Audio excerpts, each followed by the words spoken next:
ዝግጁ እና ኬት መሰለሽ የምጀምርልሽ ከምን ልጀምርልሽ? ራስሽን ካወቅሽበት ጊዜ ጀምሮ መጀመር ትችላለሽ፣ ወይንም ያስተምራል ከምትይው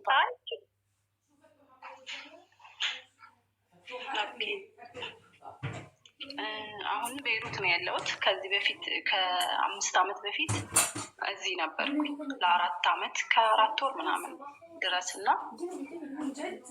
2013 አካባቢ ተመልሼ የገባው ወደ አገር ቤት ማለት ነው። እንደዚህ ግን ዝብርቅርቅ አይልም ማሬ። እኔ ለምሳሌ ታሪኬን ስናገር እኔ ሀቢባ እባላለሁ። ተወልጄ ያደግኩት አዲስ አበባ ነው። እስከዚህ ያህል ድረስ ትምህርት ተማርኩ። እንደዛ ሲሆን ነው ሞር የሚገባ ነገባሽ እንጂ አሁን ቤይሩት ነኝ ብለሽ ስትጀምሪ ታሪኩ ላይክ ውዝግብግብግብ ይላል። ስትጀምሪ ከሌ ይባላለሁ። ስምሽን መናገር ካልፈለግሽ ለምሳሌ ስምሽ አልማዝ ከሆነ ሜሮን እባላለሁ፣ ሰላም እባላለሁ፣ ቅድስት እባላለሁ። የፈለግሽውን ስም ፈጥረሽ ከሌ ይባላለሁ።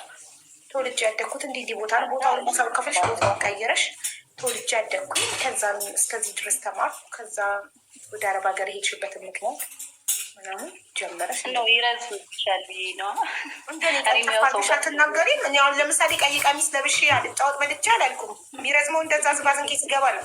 አንድ ሰው ታሪኩን ሲናገር ኢምፖርታንት ቦታ ለመናገር እኔ ምሳሌ ላሳይሽ። እኔ ከሊት እባላለሁ። ተወልጄ ያደግኩት እንደዚህ አካባቢ ነው። እስከ 10ኛ ክፍል እኔ ሀቢባ እባላለሁ። አዲስ አበባ አብነት ተወልጄ አድጌ ከ1 እስከ 10 ትምህርት ተማርኩና 10ኛ ክፍል ላይ ውጤት ስላልመጣልኝ አክቹዋሊ የመጣልኝ የሙያ በመሆኑ ሙያ መማር ስላልፈለግኩ ወደ አረባ ለመምጣት አሰብኩኝ። አሁን እየዘርክር ነው ይሄ ረዘማውን አይደለም። እንደዚህ ልክ ነሽ። ያው ሁሉም ሰው እንዳንቺ ቀልጣፋ አይደለም እኮ። ከዚህ ምሳሌ መውሰድ ትችያለሽ እኮ ነው ምሳሌ ነው የሰጠሁሽ። እሺ ሀዊ፣ እሺ እኔ የተወለድኩት ስሜ አልማዝ ነው። የተወለድኩት ወደ ደብረ ብርሃን መስመር ነው እና እዛ ትንሽ ብዙም አልገፋውም በትምህርቴ። ደብረ ዘይት የሚባል ሀገር ነው። እናትና አባትሽ ናቸው ያሳደጉሽ? ዘመድ ቤት ነው ያደግሽው? እናትና አባት ነው ያሳደጉኝ? ቤተሰብ ነው ያሳደገኝ። ቤተሰብ ነው ያሳደገኝ ተወሰነ ጊዜ ድረስ ማለት 10 ምናምን ቤት 13 14 ምናምን ወደ አዲስ አበባ መጣሁ። ከዛ አክስቴ ጋር ነበርኩ አዲስ አበባ ለትምህርት መጥቼ ያው ሊያስተምሩኝ ይችላሉ። ከዛ ጠፍቼ ወደ ደብረ ዘይት ሄድኩኝ። ከዛ ደብረ ዘይት መስተንግዶ ምናምን ሰራ ነበረ። የተወሰነ ጊዜ መስተንግዶ ሰራውና ወደ ቤይሩት መጣሁ ለስራ ማለት ነው። ከዛ 4 ዓመት ሰርቼ ተመልሼ ገባሁ። ምን ነበር ምክንያትሽ ትምህርትሽን ያልገፋሽበት? ያው ቤተሰብም ብዙም እንትን አይደለም እዛ ሀገር አቅመ ደካማ ቤተሰብ ስለነበረሽ ያው በኑሮ ምክንያት ነው። በዛ ምክንያት ነው። በዛ ምክንያትም ነው። አንዳንዴ ደግሞ ፍላጎት የሚባል ነገር አለ። የኔም ፍላጎት ብዙ አልነበረም። ኦኬ። እና ደብረ ዘይት ነው የምኖረው። ረጅሙን ጊዜ እዛ ነው የኖርኩት። እየሰራሁ ባለሁበት ታይም እዛ ፕሮሰስ ጀመርኩ። ወደዚህ መጣሁ ማለት ነው።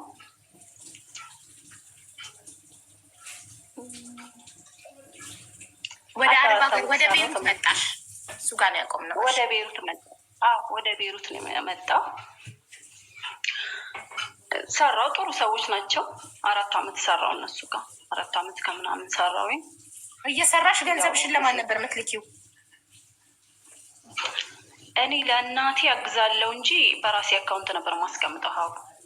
ለቤት ስንት ናችሁ ቤት ውስጥ? ለማንም እኛ ቤተሰብ ብዙ ነን። ኧረ በጣም ብዙ ነን። መናገር ይጠበቅብኛል ወንድም ማለት ይኸውልሽ፣ እኔ አሁን እዚህ ድረስ እንኳን አውርተሽ ታሪክሽ ምንም ሊገባኝ አልቻለው። ለምሳሌ ለአንቺ ታሪክ ሊስደረገልሽ በኋላ ነው ሀቡዬ ታሪኬ ከዚህ ከሄድኩ በኋላ በቃ ከዚህ ነው የሚጀምረው የሚል ነው። ለዛ ነው እንጂ ጥሩ።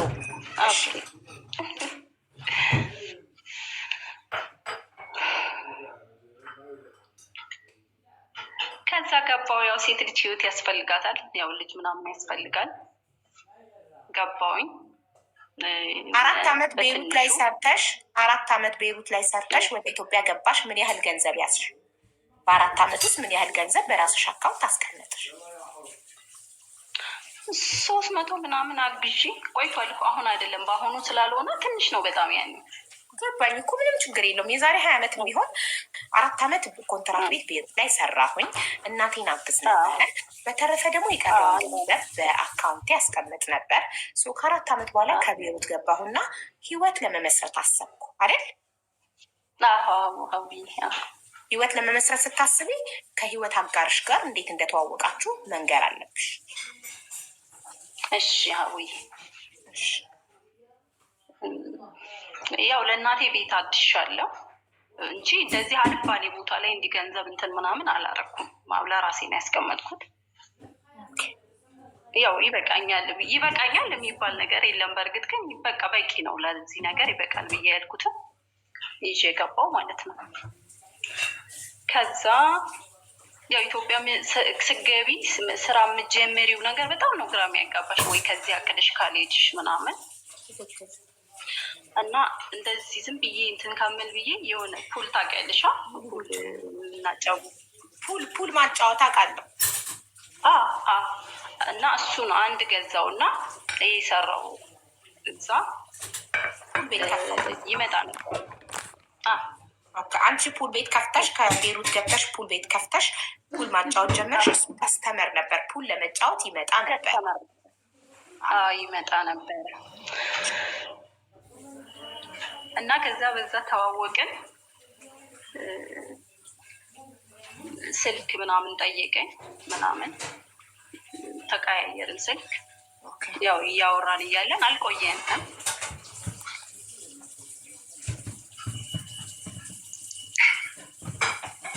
እና ወደዛ ወደ ፍቅር ነው የገባ ነው። ብዙ አልቆይም። ማነው የፍቅር ጥያቄ ያቀረበው?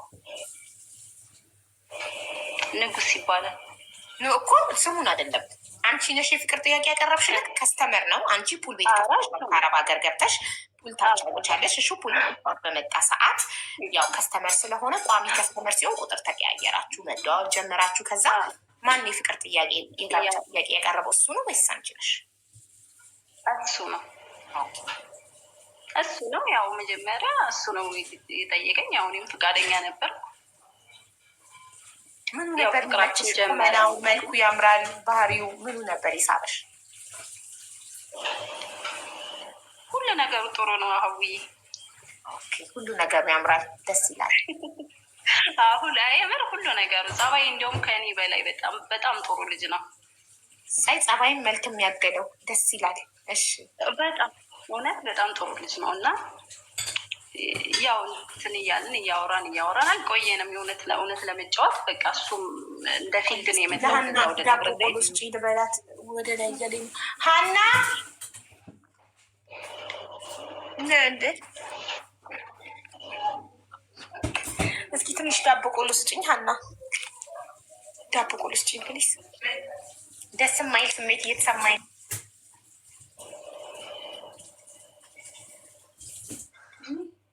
ሎሚ ምናምን አጠገብሽ አድርጊ።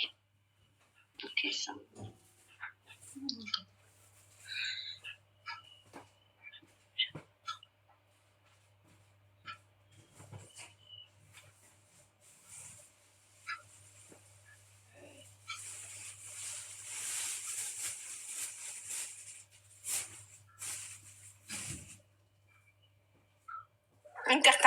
እሺ ሎሚ አጠገብሽ አድርጊ። ይኸው ልታቀብሌ ነው። ትንሽ ጨጓራዬን አሞኛል፣ ለዛ ነው። እሺ ይቅርታ አድርጉልኝ። ገብቶኛል። አይቻለሁ። እዛ ኢትዮጵያም እያመመሽ ነበር። እሺ እና እስለሆናት የምትሉ ችግር የለውም። ቀስ እያለች ታውራ። እኔ ስገርበው እንዴት የሚጣፍጥ ታሪክ እንደሆነ ታያላችሁ። እኔ ስገርብላት እሷ አነጋገር ስለማትችል ስገርበው እውነተኛ ታሪክ ስለሆነ ነው።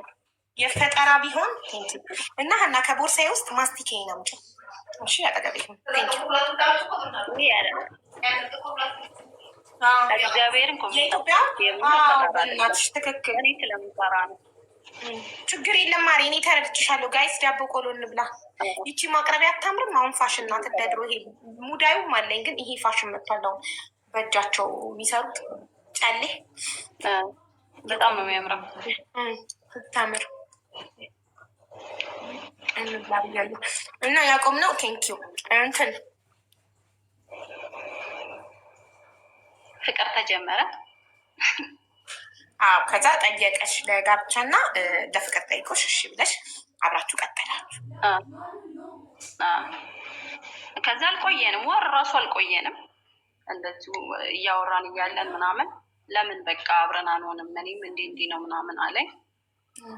እኔ ብቻዬን ተከራይቼ የምኖረው፣ እሱም ተከራይቶ የሚኖረው ብቻውን ነው። ከዛ አዲስ አበባ ነው። አዲስ አበባ ነው። ደብረ ዘይት ዌልካም ባክ አትይም እንዴ አንቺ? ተመለሽ ዛሬ ጠዋት ወላሂ ሳትናገር ብዬ ነው። እኔ ሴቶችም ስመጣ ማለት ናገር ታውቂያለሽ። እንኳን ደህና ቆየሽ። ማር እንዴት ነሽ? ዳቦ ቆሎ እንብላ። ሪምሻ አንቺ ማያቃ እያስቀናሽን ነው። እንብላ ዳቦ ቆሎ። ይህ በአላህና ቢ ዳቦ ቆሎ እዛ የለም የሚሸጡ ዳቦ ቆሎ የለም እዚህ ሰፈር ወላሂ። ተስማምቶሻል? ኢትዮጵያ አረቀጤ ማሪ ደግሞ ስታላናቅማት። እሺ አልማዝዬ፣ ከዛ የፍቅር ጠያቄዎች አንቺ ቆይ አዲስ አበባ ነበር የምትኖሩት? አንቺም ተከራይተሽ እሱም ተከራይቶ? አረ ደብረ ዘይት ነው ተመልሼ፣ እዛው ደብረ ዘይት ነው የተቀመጠው። ደብረ ዘይት ኦኬ። እዛ እሺ እሺ። ከዛ እሱም ተከራይቶ እኔም ተከራይቼ ለየብቻ ነበር የምንኖረው። በቃ ለምን እንትን እንላለን፣ በቃ ወደ ገደለው ገባል ማለት ነው። ከዛ ዝም ብለን የኔን እቃ ወደ እሱ ቤት ወሰድን እና ወደ ገደለው ማለት ወደ አቡ ወደ መኖር ገባችሁ። ያንቺን እቃ ወደ እሱ ቤት ከዛ ቃትና አብረን አደረግን እና ከተወሰነ ጊዜ በኋላ ያው ቤተሰብም ማለት ወንድሞች እህቶች ምናምን አሉኝ። ደብረ ዘይት አለኝ ወንድም እህት አለኝ እና ያወቁ። ከዛ ትንሽ አንድ ወር ምናምን እንደቆየን ፕሮግራም አዘጋጀን። ማለት እንዲሁ ወረቀት ምናምን አሰራን እና እዛው ቀበሌ 80 ማለት ነው። አዎ ተፈራረማችሁ። አሁን እኮ ይሄ መዘጋጃ ገለመሌ ምናምን ቀርቷል። ቀበሌ ሄደሽ የምትፈራረሚ። ከዛ አስተካከልን እሱን ነገር ቤተሰብ ማለት እንዲያውቅ ወንድሞቼ ምናምን ትንሽዬ ፕሮግራም አረግን። እሺ ከዛ እሱ ምንድን ነው? አንቺ ፑል ቤት አለሽ ከአረብ ሀገር ገብተሽ የከፈችው እሱ ምን ሰራ? እሱ ብየዳ ነው የሚሰራው። ብየዳ እንትን ጋራጅ ነው ወይስ በር ምናምን? ብየዳ እነኚህ ድርጅቶች እነዚህ ምናምን የሚሰሩ የለም የቻይኖች ድርጅቶች ኢትዮጵያ ውስጥ ብረታ ብረት መበየድ ድርጅት ውስጥ ብረታ ብረት መበየድ ድርጅቱን ራሱን የሚሰሩት እነሱ ናቸው። ሳይቱን ማለት ነው። ሳይቱን እሱ ነው የሚሰሩት። ኦኬ። ስለዚህ ደሞዝተኛ ነው። ደሞዝተኛ ነው። አዎ ደሞዝተኛ ነው። ኦኬ። እንደ ኮንትራክተር ማለት ነው። በተጠራበት ይሄድና ይሰራል ማለት ያው። ግን ደብረ ዘይት ረጅም ጊዜ ቆየ። ኦኬ ገባኝ። ከዛ ቤተሰብ መጣ ምናምን እንደዚህ ቀለበት አረግን። ቤተሰቦችሽ ግን ምን አሉ? ማለት ሽማግሌ ላካችሁ? እናትና አባቴ አልመጡም። እንዴት ወንድም ምናምን ነው የመጡ። ምንም አላሉም። በቃ ወደዱት እነሱ። ሁሉም በቃ እንትን ነው። ኦኬ እኮ እንትን አሁን ለምሳሌ ብዙ ጊዜ እኛ ወጣቶች ተጣብሰን አብረን መኖር ስንጀምር መጀመሪያ የምናደርገው ምንድን ነው? ሽማግሌ ነው የምንልከው አይደል? ሽማግሌ ነው ልክ ነሽ። ግን እኛ ደግሞ እንደዛ አላደረግንም። እንዴት ነው ያሳወቃችሁት ለቤተሰብ ታዲያ አብራችሁ መኖር መጀመራችሁ? በምን በኩል? ጓደኞች ልከሽ? እንዴት ስልሽ ቤተሰብ እንደዚሁ በቃ ተነገራቸው፣ አወቁ። ግን እኛ እዚህ ጋር ምንድነው ማድረግ ያለብን? ለዛ እንትን እንዲህ እንደ ቤተሰብ ጋር እንደዚህ ለማድረግ ምናምን ብዙም አላስቸግር። ራሳችንን ችለን በትንሹ ፕሮግራም አዘጋጀን እና የራሳችን የሆኑ ሽማግሌዎች ምናምን በቃ ተፈራረምን። በጣም ጥሩ። እሺ ከዛ በኋላ በቃ ቤተሰቦቻችሁ ተስማሙ? እህት ወንድሞችሽ ቤት መጡ? የእሱ ቤተሰቦች አወቁ? አዎ አወቁ፣ ሁሉም ያውቃሉ። በጣም ጥሩ። ለቤተሰብ አሳወቃችሁ፣ አብራችሁ መኖር ጀመራችሁ፣ ህይወት ቀጠለ። እሱ ጋር ነው ቀጠለ። ከዛ እኔ ብዙ አልቆየሁም፣ ወደዛው ነው አረገዝኩ ማለት ነው። እሳይ። በስንት ወራችሁ? ጥር 23 ተፈራረምን። በቃ በዛ በአመቱ ነው የወለድኩት ማለት ነው። ምንም አልቆየ ነው። በስ በትኩሱ ምጣዱን በትኩሱ መጣ። ወደዛው ምን አባቱ የምን እድሜ ማቃጠል ነው? የምን ማዛፈት ነው? ወንድና ሴት ከተጋቡ ወዲያው ዱብ ዱብ ነው። በቃ ምንድን ነው? 2013 ተጋባ። 2014 ጥቅምት ላይ ወለድኩኝ። አንበሳ ወለድ የሚጋባው ምን ሊደረግ ነው? የሚጋባው ሊወለድ አይደል? ምንም በቃ ሌላ ነገር ምንም አያስፈልግም። ምን አባቱ አንበሳ። እሺ በአመቱ ወንድ ልጅ ወይስ ሴት ልጅ ወለድሽ? ሴት ልጅ። አሁን እዚህ ፎቶ ላይ የምታያት ማለት ነው። ፕሮፋይል ላይ እሳይ ድግ ትበልልሽ። እሺ ከዛ ህይወት ይቀጥላል። በጣም አስቸጋሪ ነበር። ከመውለዴ ይጀምራል። በጣም በቃ ምጥ ላይ በጣም ታመምኩኝና በጣም ተጎዳውኝ። 2 ቀን ነው ምናምን የፈጀብኝ። የመንግስት ሆስፒታል ነው የገባሁት እና ስቲች ነበረኝና በጣም ኢንፌክሽን ሆኖብኝ። ለምን የመንግስት ሆስፒታል ገባሽ አንቺ? ቆይ እንትን ነበረሽ እንደዛ ነው የሚፈቀደው ሀቡዬ። በግል አትራሳውን ልክታያለው በራሴ ግን እዛ አሁን ደብረ ዘይት ስትወልጂ እንዲህ በመንግስት ትልቅ ሆስፒታል ስትገቢ ምንም ነገር ቢደርስብሽ ግዴታ የግልም ወደዛ ነው የሚልክሽ እኮ። እሱማ ትክክል ነሽ። እሺ የኔ ጥያቄ አንቺ አሁን እርጉዝ ስትሆኚ ፑል ቤትሽን ማን ማኔጅ ማድረግ ጀመረ? እሱን አልነገርሽም። ማን ይቀጥልሽ? ሰራተኛ። በቃ ወደ ሰራተኛ እሷ ትሰራለች። እሱ ደግሞ እንደዚህ እንትን ሲሆን ከሰዓት ምናምን ቶሎ ሲወጣ ያግዛታል፣ ይሰራል። ሰራተኛ ነች ማለት ነው። ይህን ማለፍ የለብሽማ። ስንት ወርሽ ላይ ነው ሰራተኛ የቀጣሽው ለፑል ቤትሽ? ስንት ወርሽ ላይ? ወደ 6 ምናምን። ጥሩ አይደለም። እኔ እዛ ጋር መቆም የለብኝም። ልክ 5 ወርሽ ላይ እርግዝናሽ 5 ወር ሲገባ ከአረብ ሀገር ገብተሽ የከፈትሽውን ፑል ቤት ሰራተኛ ቀጣሽ። ባልሽ ደግሞ ስራ ውሎ ሲመለስ ሄዶ ፑል ቤት ሰራተኛሽን ያግዛታል። አብረው ዘግተው ምናምን ማታ ይገባሉ። ሰራተኛሽ እንደዛ ነው። የፑል ቤት ሰራተኛሽ አንቺ ቤት ነው የምታድረው? ለብቻ ነው እዛው ቤት ለብቻ። እሷ ለብቻዋ ነው። ቤት ደግሞ 8 ወር ላይ ምናምን ለቤት አመጣው። ለቤት ደግሞ ሌላ ሰራተኛ ቀጣሽ 8 ወርሽ ሲደርስ እርግዝና። ከዛ ከምጥሽ ጀምረው። ምጥሽ ከባድ ነበረ? ምጤ በጣም ከባድ ነበረ እና በጣም ስቲሽ ነበረኝ ምናምን እና በጣም በቃ የተጎዳው ላይ ያለው። እሺ ከዛ ከዚህ ይጀምራል። ወልጄ መቤት ከገባው በኋላ ኢንፌክሽን ሆነብኝ ማለት ነው። በጣም ተሰቃየው። እንደ ልቤ ሽንት ቤት መግባት አልችልም ምናምን። በጣም በቃ ኢንፌክሽን ሆነብኝ። በቃ አለቀስኩ። በቃ ብታይ አለቀስኩ። በጣም ተሰቃየው። በጉልበቴ እና በክንዴ ቆሜ ነው። እናቴም መታለች እንትን ልትለኝ ልታርሰኝ። እህቴም አለች፣ ሰራተኛም አለ። ከዛ እንደውም ድንገተኛ ሁሉ ትግባ ሲባል በቃ ብዬ አልቅሼ ለፈጣሪ እውነት ለምኜ በቃ አልቅሼ ለምን በእርግዝና ምክንያት ደም ግፊት ወይ ስኳር መጥቶብሽ ነበር? ምንም ነገር የለብኝም፣ ግን ምጥ ላይ በጣም ቆየውና አቆሰሉኝ። በማሽን የወጣችው ልጅቷ ኦፕሬሽን አርጉኝ ስላቸው ስለምናቸው ሐኪሞቹ ራሱ እምቢ ያሉኝ። አይቻልም ማለት እንደዚህ የሪካርድ አላቸው ይመስለኛል በምጥ የሚያዋልዱት እና ምናምን ነገር ብቻ አላቸው። አንቺ ተከፍከተ ደም ግፊት ከሌለብሽ ስኳር ከሌለብሽ እያማጥሽ ከሆነ ያዩሽ የሆነ ሴንቲ እየከፈተ ከመጣ ዝም ብለው ኦፕሬሽን አያደርጉም። እና ስልሽ እኔ እንትን ነኝ የሆነ አላርጂክ የሆነ ነገር በቃ እንትን አለብኝ። ገብቶሻል? ማህፀኔን ሲነካኩ ምናምን በቃ እንዳለ አበጠ ማህፀኔ አካባቢ ምናምን ማለት ነው እንዳለ። ከዛ ሞጥቼ ማለት ተወኝም እንደዛ በጉልበቴ እና በክንዴ ቆሜ ነበር ምንም ነገር የምጠቀመው ማለት ነው። የምር አጥሚት ራሱ የምጠጣው ማለት ነው። ከዛ እንደዛ ሲሆን ወደ 35 ቀን ድረስ ምናምን ከአልጋዬ ላይ እንዲት በቃ አልችልም። ምጥ ስንት ቀን ቆየብሽ? ስንት ቀን አማትሽ? ምጥ 2 ቀን ነው። ወላ ሽንት ራሱ በሽቱቦ ነበረ ምሸናው እንትን ብለውኝ ማለት ነው። እንዴት ሽንት ይጣ ማውራት ይኖርብኝ አይኖርብኝ አላውቅም። ሀቡዬ ግን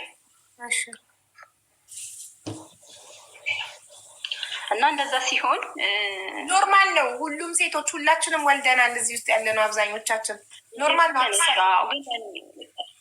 ልክ ነሽ። ግን እኔ ትንሽ ገነን ብሎብኝ ነው እንጂ የኔ እናት ከዛ በቃ ፌክሽን ሆኖ የመፍረጥ ሁሉ ታውቂያለሽ። እስቲሽ ብቻ ልጅቷ ብቻ አይደለች መስቲሽ ያደረገችኝ። ቆይ እነሱ ኦፕሬሽን አልተደረግሽም? በምጥ ነው የወለድሽው? ግድሽ በቫኪዩም ተጎትታ ነው የወጣችው? በማሽን ተጎትታም ነው ተቆርጬም ነው በጎን ማለት ነው። ተሰንጠቆ እሱ ማስቲች እኮ ግዴታ ነው እንደር በምጥ ስንወልድ ልጆች መቀስ ራሱ ባይነካን የልጁ ጭንቅላት ሰንጥቆ ነው እኮ እሱ ለብቻ እነሱም ለብቻ ደግሞ በመቀስ ይቆርጣሉ ወደ ጎን። እነሱ ቆርጠውሻል? ኦኬ እነሱ ቆርጠውኛል። እና እኔ ደግሞ ሰውነቴ ስለማይችል በጣም በቃ ኢንፌክሽን ሆነብኝ። በቃ በጣም እዛ ተኝቼ 4 ቀን ምናምን ቆይቻለሁ። ምጡ ነው 2 ቀን የምልሽ። ቴንኪዩ ማይ ላቭ። እና እንደዛ ሲሆን ፈረጠልኝ። ከስንት ቀን በኋላ እንትን አለኝ። ከዛ በጨውን በምንም እያልኩ እንደ ቀስ እያልኩ እየተንቀሳቀስኩ በላው ጠጣው አልልሽም። ስኬት ነው ያልኩት ማለት ነው። ታረስኩ አለኝ ሁሉ ነገር እያሉ በቃ ታቀቅ ጀመረ። ሽንት ቤትም ስለማልገባ በቃ እንዴት ልብላ እንዴት ልጠጣ፣ በቃ ዝግትግት ነው የሚያደርግሽ። እና እህቴም አለች ከጎን ልጄን ወተት ምናምን እንትን እያለች ጣታውን እየተገዛ ቤት እህትሽ መጣች። ሰራተኛ እህትሽም ለሁለት ነው እያረሱሽ አለች። የተመላለሰች ከስራዋ መልስ እንትን እያለችም እያጠበችም ልጅቷን እኔ ምንም ነገር ማድረግ አልችልም። ከዛ እንደዛ ሲሆን ዳንኩኝ። እናቴም ተመለሰች። ወደ ቤት የምትሄድበት ጉዳይ ነበር። ወደ ቤቷ ሄደች። እናትሽ መታ ነበር ልታርትሽ? አዎ መታ ነበር። ልታርሰኝ አይደለም፣ ብዙ አቅም የላትም፣ ያማታል፣ ብዙ አይደለችም። ግን ያው በቃ ደስታውን ለማየት ከመውለዴ በፊት ነው የመጣችው። ምን ያህል ጊዜ ተቀመጠች እናትሽ አንቺ ጋር? እኔ 2 ወር ከ15 ቀን ከዚህ አይበልጥም። ደስ ይላል። እና እንደዛ ሆኖ እናቴም ተመለሰች። ከትንሽ ጊዜ በኋላ ልጅቷ ፕሮሰስ ጀምራለሁ ወደ ውጭ ብላ ምናምን በዛ ስትወጣ ስገባ ልጅቷም ሄደች። ሰራተኛ ለመሄድ ፕሮሰስ ልጀምር ወጣች ከቤት ማለት እንደዚህ ነው ስትል አንድ ቀን ስንፈቅድላት አንድ ቀን እንትን ስንል ስንል ያው ግዴታ ነው የሰው ህይወት ደግሞ እንትን አትይም። ከዛ ራሷ ወጣ በዛው ለመጨረስ ሄደች። በወለድሽ በስንት ጊዜ? 2 ወር ሳይሞላኝ ነው ሄደችው። ኦኬ 2 ወር ሳይሞላኝ። ከዛ ያው እህቴም አለች፣ እኔ ጓደኞችም አሉኝ፣ እንደዚህ ዘመድም የዘመድ ሚስቶች ምናምን አሉኝ፣ ከባከቡኛል። ምንም እንትን የለም። ከዛ በኋላ እኔም ጠንካር አልኩ። ከዛ 2 ወር ደረሰ። እኛ ቤተሰብ ዘመድ አዝማድ በሙሉ መጥራት የፈለግነው ልጃችን ክርስትና ላይ ነው፣ ከሰርጉ ይልቅ ማለት ነው። በጣም ቤተሰብ እንዲተዋወቅ የፈለግነው። ሰርግማ መች ደገሳችሁ? ቀበሌ ሄዳችኋል? የተፈራረማችሁት ቅልቅል ደግሳችሁ ነበር? ትንሽ ፕሮግራም አድርገናል ቤት ውስጥ እኮ አልኩሽ። ከዛ የፊርማው ቀን ፕሮግራም አድርገናል። ጓደኞች፣ እህቶች፣ ወንድም የእሱ ጓደኞች ምናምን አለ ጓደኞች እንዳለ መጥተዋል። ያው የሰፈር ቅርብ የለ ማለት ነው። ስለዚህ ለክርስትና ደግሞ በድል አድርጋችሁ ደግሳችሁ ቤተሰብ በቃ ሙሉ ቤተሰብ አንዴ ለማድረግ ፈለግን። ደስታችን 2 ደስታ አንድ ላይ ማለት ነው። እና ተደገሰ። በደንብ ነው የተደገሰው። ሁሉም ቤተሰብ መጣ። የእሱም እናት፣ አባት፣ እህት ምናምን ወጣት ናቸው የእሱ ቤተሰቦች ገና። በእርግጥ እንደፈለጉ ነው የሚሄዱት። የእኔ ቤተሰቦች ትንሽ ይደክማሉ። እና እንደዛ ሆነ። ፕሮግራሙ ማለፈ፣ ክርስትናው ማለፈ፣ ሁሉ ነገር ተደረገ ምናምን። እንዳሰባችሁት ተሳካላችሁ? ክርስትናው ድል አድርጋችሁ ደግሳችሁ ዘመድ አዝማድ ተጠራ? ሰርግ በዩ በቃ ልጃችን ድንኳን ከአጥር ውጭ በድንኳን ነው የተደገሰው። የምር አሁን ከግቢ ውስጥ አልፎ እንደዛ አረግን።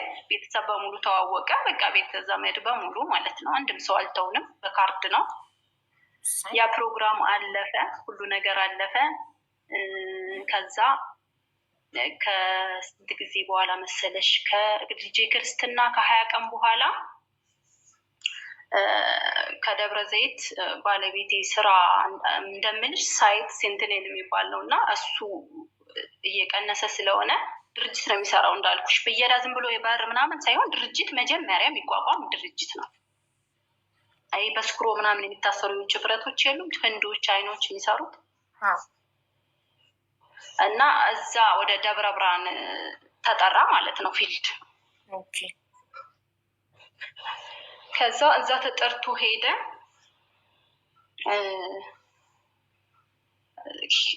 ሰኞ ሄዶ በሳምንቱ ሰኞ ነው ትልቅ አደጋ ደረሰበት።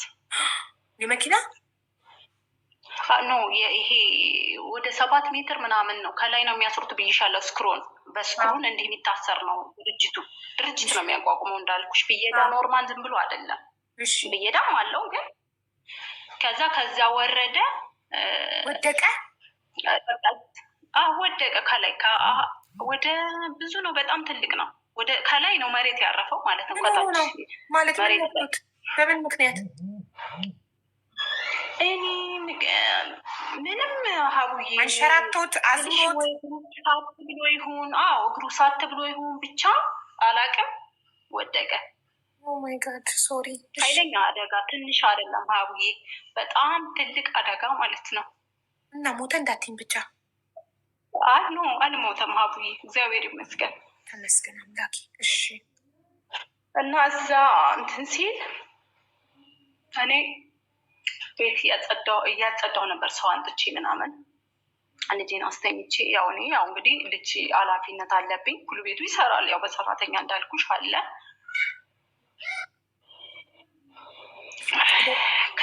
ተደውሎ ነው የተነገረሽ? ተደወለ። አካራይ ያሉን ትልቅ ሰውዬ ናቸው፣ በጣም ጥሩ ሰውዬ ናቸው። አካራይና ጓደኞቼ ጋር ምናምን እህቴ ጋር ወንድሜ ጋር ተደወለ። የአጎቴ ልጅ አለ የሆነ ሹፌር ማለት ነው። እሱ ጋር ተደወለለት እና ለመናገር ፈርተው በጣም ተሰበሰቡ። ቤት መጡና ሀቡዬ ለእኔ ማን ይንገረኝ ተሰበሰቡና ቤት ገቡ። እንዴ አባባ ምን አጥፍቼ ነው አልኩ። ማለት አካራይ ነበሩ፣ 2 ክፍል ነው ቤታችን እና እንዴ አባባ ዛሬ ምን አጥፍቼ ነው ንጉሱ በሌለበት እንዴት መጡ ቤት ብዬ ማለት አይመጡ ልቀቂ ምናምን ሊሉሽም ወዱት ብታይ ቤቱን ልቀቂ ምናምን ሊሉሽም ነው የመሰለሽ? በቃ እኔ ብቻ ቤት እያጸዳው ነው ምን አጥፍቼ ነው የሚለው በጣም ግራ ገባኝ። እና ከዛ ወንድሜ መጣ። እሱ ሲመጣ እግሬ ተንቀጠቀጠ። እንዴ ወንድሜ ነው፣ እነሱ ጋር ያለ ችግር እኔ ጋም ችግር ነው። ለእኔ ለምን ይመጣሉ ብዬ ልጠርጥር ሀቡዬ። ቢያንስ አንድ ሰው ቢነግረኝ ወይ ይሻል ነበረ። እና 5-6 ሆኑ ጓደኛ። እንዴ በቃ ፈሩ፣ መናገር በጣም ፈሩ ለእኔ ማለት ነው። ከዛ ቁጭ በይ አሉኝ አካራይ ማለት ነው። አቤት አባባ። እሺ ምን ነው አባባ ችግር አለ እንዴ ምናምን ብያቸው ቆሙ ያለው እና ልጅ አልጋ ላይ ነች። እና መጀመሪያ ምነግርሽ ማለት ነው ህልም አይቻለሁ። የሚገርምሽ ማለት ነው ወደ መውደቁ ሳልገባ በፊት መቼ መሰለሽ እሱ ሰኞ ጠዋት 3 ሰዓት ላይ ሊወድቅ እኔ ቅዳሜ ማታ ወደ ሰኞ ምናምን ልጄን አጥቤት ላቆርብ ይመስለኛል። እና ብቻዬን ነው ማድረው። ሰራተኛዋም ሄዳለች፣ ችግር የለም ግቢ ውስጥ ሰው ስላለ ችግር የለም። እና ልክ ልጄን አጥቤያት አስተኝቻት የሆነ አጥንት ስግጥ አየኋት። ታውቂያለሽ? ስጋ ነገር ለህፃን ልጅ ስጋ ትጠጡብኛላችሁ ብዬ ጮኩኝ። አጥንት ስጋ እንዲህ ይዛ ምግጥ ህፃን ልጅ አስበሽዋል? ገና ደግሞ ክርስትና ገና ማለፉ ነው አይደለች? 3 ወር ገና 2 ወር ከ10 ቀን አይደል? የልጅ የሴት ልጅ ከ20 ቀን ነው ከ3 ቀን 2 ወር ከ20 ቀን 80 ቀን የሴት ልጅ ክርስትና። ልክ ነሽ። ከዛ እንዴት ለልጅ ይህን ትሰጣላችሁ ብዬ የሆነ ነጥቂ አፏንም ማጣጥባት ይመስለኛል። አሁንም ደግሞ ተመልሼ ነቃው ነው ስማን ብዬ ተመልሼ ስተኛ ደግሞ ድጋሜ የሆነ ረጅም ሴት ትመስለኛል። ረጅም ልጅ አዘለች መታ ከቁም ሳጥናች ውስጥ እኛ እዛኛው ዕቃ ቤት ውስጥ ምግብ እየበላነኝ ከሱ ጋር ማለት ነው። ልጄ አልጋ ላይ ተኝታለች ይመስለኛል፣ እንዲህ በህልም ነው። ስለዚህ ከዛ ገብታ ከቁም ሳጥን ውስጥ ልብስ በኩርቱ ፌስታል እንዲቋጥራ ይዛ ስትወጣ ሰው እያዛት ማለት ነው። ወይኔ ወይኔ አልማዘር ነይ ነይ ነይ ቤትሽ ውስጥ ሌባ ገባ የምትለኝ ይመስለኛል። ጎረቤት ሩጭ ሲሄድ ፌስታሏን እንዲህ ይዛ የእሱን ልብስ ስብስብ አድርጋ በፌስታል ቋጥራ ልጇን አዝላ ጸይ መረጅም ሴት ይዛ ስትወጣ ከዛ በጥፊ ብሎ ነጥቆ መለሰ። የባልሽን ልብስ ከዛ በጥፊ ብሎ ነጥቆ መለሰና ቤት አደረገው ማለት ነው። ያን ልብስ ገብቶሻል? ከሞት መሀል ነው ማለት ሞትና እንትን መሀል ነው ማለት ነው። ከዛ እንዲህ አይቼ ነበር ምናምን ስላት እህቴ ምን አለችኝ? እሁድ ቀን ያንቺ ደግሞ ያንቺ ቅዠት ምንድን ነው? በቃ ቅዠት ነው ምናምን አለችኝ። ገብቶሻል? ያው መጥፎ ነገር ሰው አይነግርሽም። ቅዠት ነው አለችሽ ህልምሽን ስትነግሪያት ባልሽ ገና ሳይወድ። እኔ ግን አይቻለሁ። ፊት ለፊት ነው ያየሁት። በቃ ፊት ለፊት ነው ማለት ትችያለሽ። ከዛ ያ ሰኞ 3 ሰዓት ወድቆ ከሰዓት 11 ሰዓት ላይ ነው የተደወለልኝ የተነገረኝ ላይ ነው ወንድምሽ አከራይሽ ምናምን ተሰብስበው ሊነግሩሽ ነው እሱ ጋር መጡ። ቁጭ ብለው ከዛ ምን አጠፋሁ አባባ ምን ነው ምን ችግር አለ? ና ችግር የለም አልማዝ ቁጭ በይ እስኪ ያሉ። ከዛ ቁጭ ያልኩኝና አሁን ይቅርታ እንዴት ነሽ? ዛሬ አብረን የመጣ ነው ወደ ካታር። ሴት የለም የምትባል ልጅ አሁን ሜምበር ስትሆን አይቻት ነው። ሰላም ነው? ሰላም ገባሽ ወደ ቤትሽ?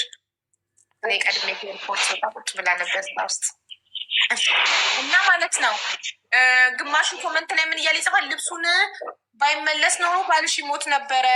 ልብሱን ይዛው ሴትዮዋ በህልምሽ ከቁም ሳጥን ውስጥ ልብሱን ይዛው የምትወጣው ሴትዮ ጎረቤት ምናምን መንገድ ላይ ይዟት ባይመለስ ኖሮ ባልሽ ይሞት ነበር በአደጋው እያሉ ነው። እሺ ከዛ ምን አጠፋ አባባ አልሻቸው አከራዩ መዳም መጣ።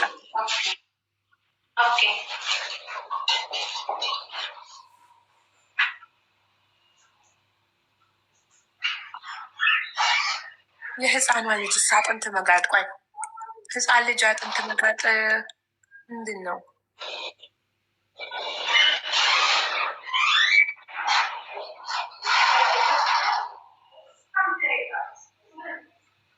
ኧረ አደጋ ነው። ርዝቅ ነው። የህፃን ልጅ አጥንት መጋጥ ርዝቅ ነው። ለምን እሷ ደነገጠች ታዲያ? ሚሚዬ እኔ ሶሪ እሺ ችግር የለም። እና ሀቡ ምን ላይ ነው ያቆምኩት? አባባ አከራይሽን አባባ ምን አጠፋው ብለሻቸው ነው ገና ሳይነግሩሽ? ምን አሰብሰብ አከራይሽላቸው ሁሉም ደንግጠዋል። ፊታቸው ላይ ያስታውቃል። ለምንድን ነው ብዬ ደነገጥኩ። በቃ ከዛ እንዲመጣ ዛሬ አልኩት። ወንድሜ ሹፌር ነው፣ ምንም ጊዜ የለውም ብታይ ቢዚ ነው። እንደዚህ የእቃ መኪና ነው የሚይዘው እና የጭነት ቢዚ ነው። ደውሎ ነው ሰላም የሚለኝ። እሱንም ላይ ይችላል እና እንዴት መጣ ዛሬ በስራ ቀን ብዬ ዝም ብዬ ነው ምናምን ነገር አለኝ። ከዛ ቁጭ በይ ምናምን ሲሉ ቁጭ አልኩኝ። አሁን አልማዝ የመጣ ነገር መጣ በቃ ምናምን ነገሩን በቃ እስቲ ተነፈሱ። በቃ ውስጤ እንዴት ልበልሽ ምንድን ነው በቃ ለብቼ ምን አይነት መርዶ መጣ? እህት ወንድም አለኝ አይደለ? እነሱ የሰሙት እኔ ያልሰማሁት መርዶ ምን ይሆናል ብዬ አስባለሁ። የቤተሰብ ቢሆን ወንድም እንደዚህ ተረጋግቶ አይመጣም ምናምን ወይ ያለቀሰ ነው የሚመጣው ወይ የሆነ ነገር ነው። ለእኔ ለብቼ ሊነግሩኝ የፈለጉት በቃ እኔ በጣም ግራ ተጋባው። ከዛ በቃ አሁን ያለውን ነገር ምናምን በቃ እንዲህ ልበልሽ አቡዬ በቃ አወራራቸው። ከዛ ትንሽ አደጋ ደርሶበታል ንጉስ አሉ። የእውነት ሶፋ ላይ ነበር ቁጭ ያልኩ። ቁጭ ካልኩበት ተነሳሁና ሌላ ሶፋ ላይ ሄጄ ቁጭ ያልኩ። ማለት አላውቀውም ማለት ያን ፓርት አስታውሳለሁ። እሷን ፓርት ነው ማሰብ። ከዛ በኋላ አላውቅም፣ ልጩም አላውቅም። በቃ የሆነ ቦታ ላይ ሄጄ መሬት የተንደባለልክ ይመስለኛል፣ ውጭ የወጣሁ ይመስለኛል። እኔ እኮ በህልሜ አይቼዋለሁ። በቃ ሞቷል። ለምን ሞቷል አትሉኝም? ለምን ፊት ለፊት አትነግሩኝም? ለምን እንደዚህ አለ ለምን ትሉኛላችሁ? በቃ ብዬ ይመስለኛል የሆነ ሰዓት ላይ ራሴን በቃ አላውቀውም። በቃ ራሴን አላውቅም። የሆነ ሰዓት ላይ ሰው ተሰበሰበ ጮክ ያለው መሰለኝ አላውቅም። ምናምንና ብቻ ከባድ ነው፣ በጣም ከባድ ነው። ተነገረኝ። እሱ የወደቀው 3 ሰዓት ነው፣ ግን እኔ የምሰማው 11 ሰዓት ነው። ሀቡዬ 3 ሰዓት በኢትዮጵያ የወደቀው 11 ሰዓት አልተነገረሽም ነበር? አልተነገረኝም። ግን እሱ በዛን ሰዓት እሱ በአምቡላንስ እየተንቀሳቀሰ ነው። አሁን ደብረ ብርሃን ከአዲስ አበባ በጣም ሩቅ ነው ካወቅሽው። እዛ ሲወስዱት የተማከም አይ ሪፈር ነው በቃ አምቡላንሶች። ከዛ እዛም ሲወስዱ ሪፈር ነው፣ ማንም እንትን ሌለው አልቻለም። እና ወደ አዲስ አበባ ሪፈር ተብሎ በቃ መንገድ ላይ ነው የዋለው ማለት ትችያለሽ።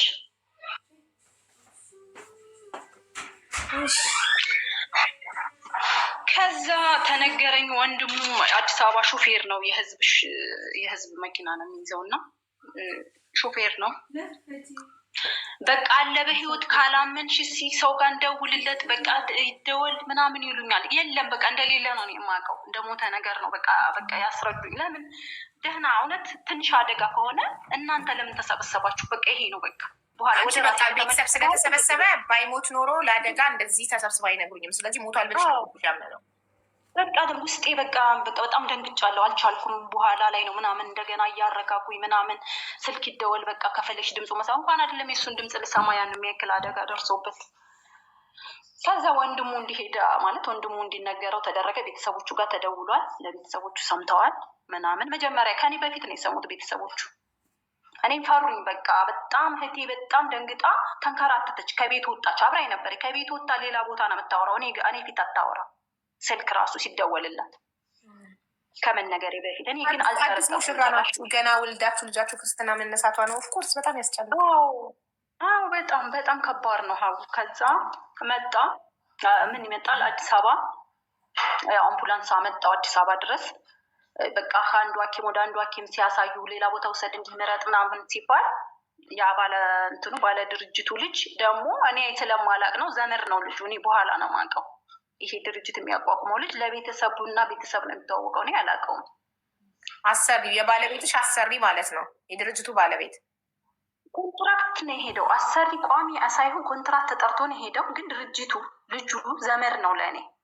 የአዲስ አበባ ነዋሪዎች ናቸው። ለአንቺ ነው ዝምድናው ለባልሽ ሳይሆን ለአንቺ ለእኔ ነው። አዎ ቤተሰብ ነው በቃ። አክስቴ አዲስ አበባ አለች፣ የእናቴ እህት ቤተሰብ ናቸው። ከእሷ ጋር ማለት ይግባባሉ ምናምን፣ ዝምድናውን የሚያውቃሉ። እኔ አላውቅም። ከዛ እሱ ደህና ሕክምና ቦታ በቃ ሰው እየጠየቀ እየመረጠ ምናምን ደህና ማለት በቃ ተበላሽቶ እንዳይቀር ሰውነቱ ምናምን። ያው ይድናል ነው መቼም የምትይው፣ ሰው ልጅ ተርፋል ነው አይደል የምትይው ማለት። ባለቤት ራሱ ስቶ ነበር። አንቺ አዲስ አበባ ስትደርሺ ሆስፒታል ሄደሽ ስታዩ ራሱን አያውቅም? እኔ ሄድኩ ቀን እኔ በማግስቱ ነው የደረስኩት። አቡዬ በማግስቱ ነው የሄድኩት። የዛን ቀን ግን ማታ የዛን ቀኑን ወንድምየው አለ በህይወት አለኝ። የራሱ ወንድም ማለት ነው።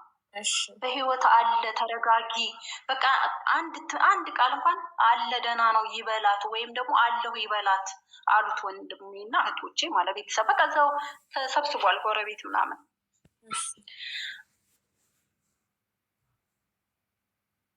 ከዛ አንድ ትንፋሽ አለው ነገር አለኝ። ገብቶሻል? የታገለ ይመስለኛል አለ። ወንጀልሽ የባልሽ ድምፅ ነው? አዎ። እሺ። እና ይሄን ሰማው። በቃ መንጋት አይቀርም ሀውዬ ስንቆራጠጥ አደርኩ። ስንቆራጠጥ እንዴት ነው ምጥ የያዛት ሴት እንቅልፍ አይደለም ምንም ነገር አያምርሽም። ሄድኩኝ አዲስ አበባ። በማግስቱ ጓደኞቼን ቤተሰብ እንዳለ ተሰብስበን አንዴ ነው ሄድ ነው ኮንትራት ይዘን አንዴ ሄድን። 4 ኪሎ ዳኑ የሚባል የአጥንት ስፔሻሊስት ማስታወቂያ ላይ የተሽ ከሆነ እዛ ነው የገባው። የግል ነው፣ ብዙ ሰው ሊያውቀው ይችላል። እና እዛ ነው የገባው። እና ቶሎ ማለት እንደዚህ ቶሎ አይደለም የተሰራለት፣ ሙሉ የለም። ይሄ ክንዱ የለም። ይሄ ደቋል። ይሄ ከጎን እግሩ ይሄ እንዳለ ታፋው በአንድ በኩል ነው የወደቀው። ስፖርት ይሰራል እንዳልኩሽ ስፖርተኛ ነው። እና አወዳደቁ ቀይሯል። እየወረደ እያለ ራሱ ቀይሯል። በጭንቅላቱ እንዳያርፍ ወይ ደግሞ በጀርባው እንዳያርፍ ራሱ ቀይሯል። ያ ምንድነው በአንድ ፓርት ጎኑ በቀኝ ጎኑ በሙሉ ደቋል። ገብቶሻል?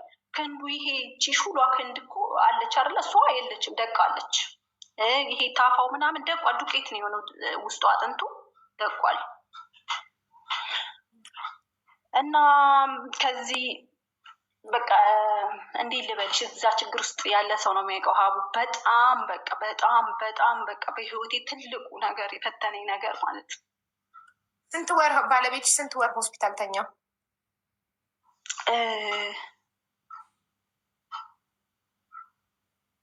ሆስፒታል መተኛት ሳይሆን እንደዛ ረጅም ጊዜ አልተኝም። ተሰራለት በየተራ ነው ስለማይችል እጁ ለብቻ ነው የተሰራው። አንድ ቀን እግሩ ይሄ ሙሉ እንትን ነው የተሰራው በአንድ ቀን። በተለያየ ቀን አይችልም። ሙሉ ነው ማለት ሙሉ ሰዓት ነው የወሰዱት። ሙሉ ቀን ማለት ትችላል። አንድ ወር ተኝቶ ወጥቶ እንደገና እየተመላለሰ ነው የታከመው። ከተሰራ በኋላ አንድ 20 ቀን 15 ቀን ተኝቶ በጣም ሀይ ነው ብራቸው ሀቡ። አንድ ቀን ለማደር አንድ ዛልጋ ላይ 10,000 ብር ነው። የለም እንደዛ በጣም ውድ ነው። ከዛ ወጣና ወደ ሄዳችሁ ከ20 ቀን በኋላ ወደ ደብረ ዘይት ተመለሳችሁ ወይም እዛው አዲስ አበባ ተከራይታችሁ ነው ጀመራችሁ? ሀቡዬ እንዲት ሆኖ ሀቡ እንዲትም ልንመለስ አልቻለም። ሲጀመር እኮ በአንሶላ ነው የሚነሳው ሀቡዬ። አንሶላ 6 ሰው ምናምን ሆኑ ነው አንስቶ እዛ አምቡላንሱ ላይ የሚደረገው። ቀጠሮ ምንም በአምቡላንስ ነው። የለም ለስንት ጊዜ ድረስ በአምቡላንስ ነው።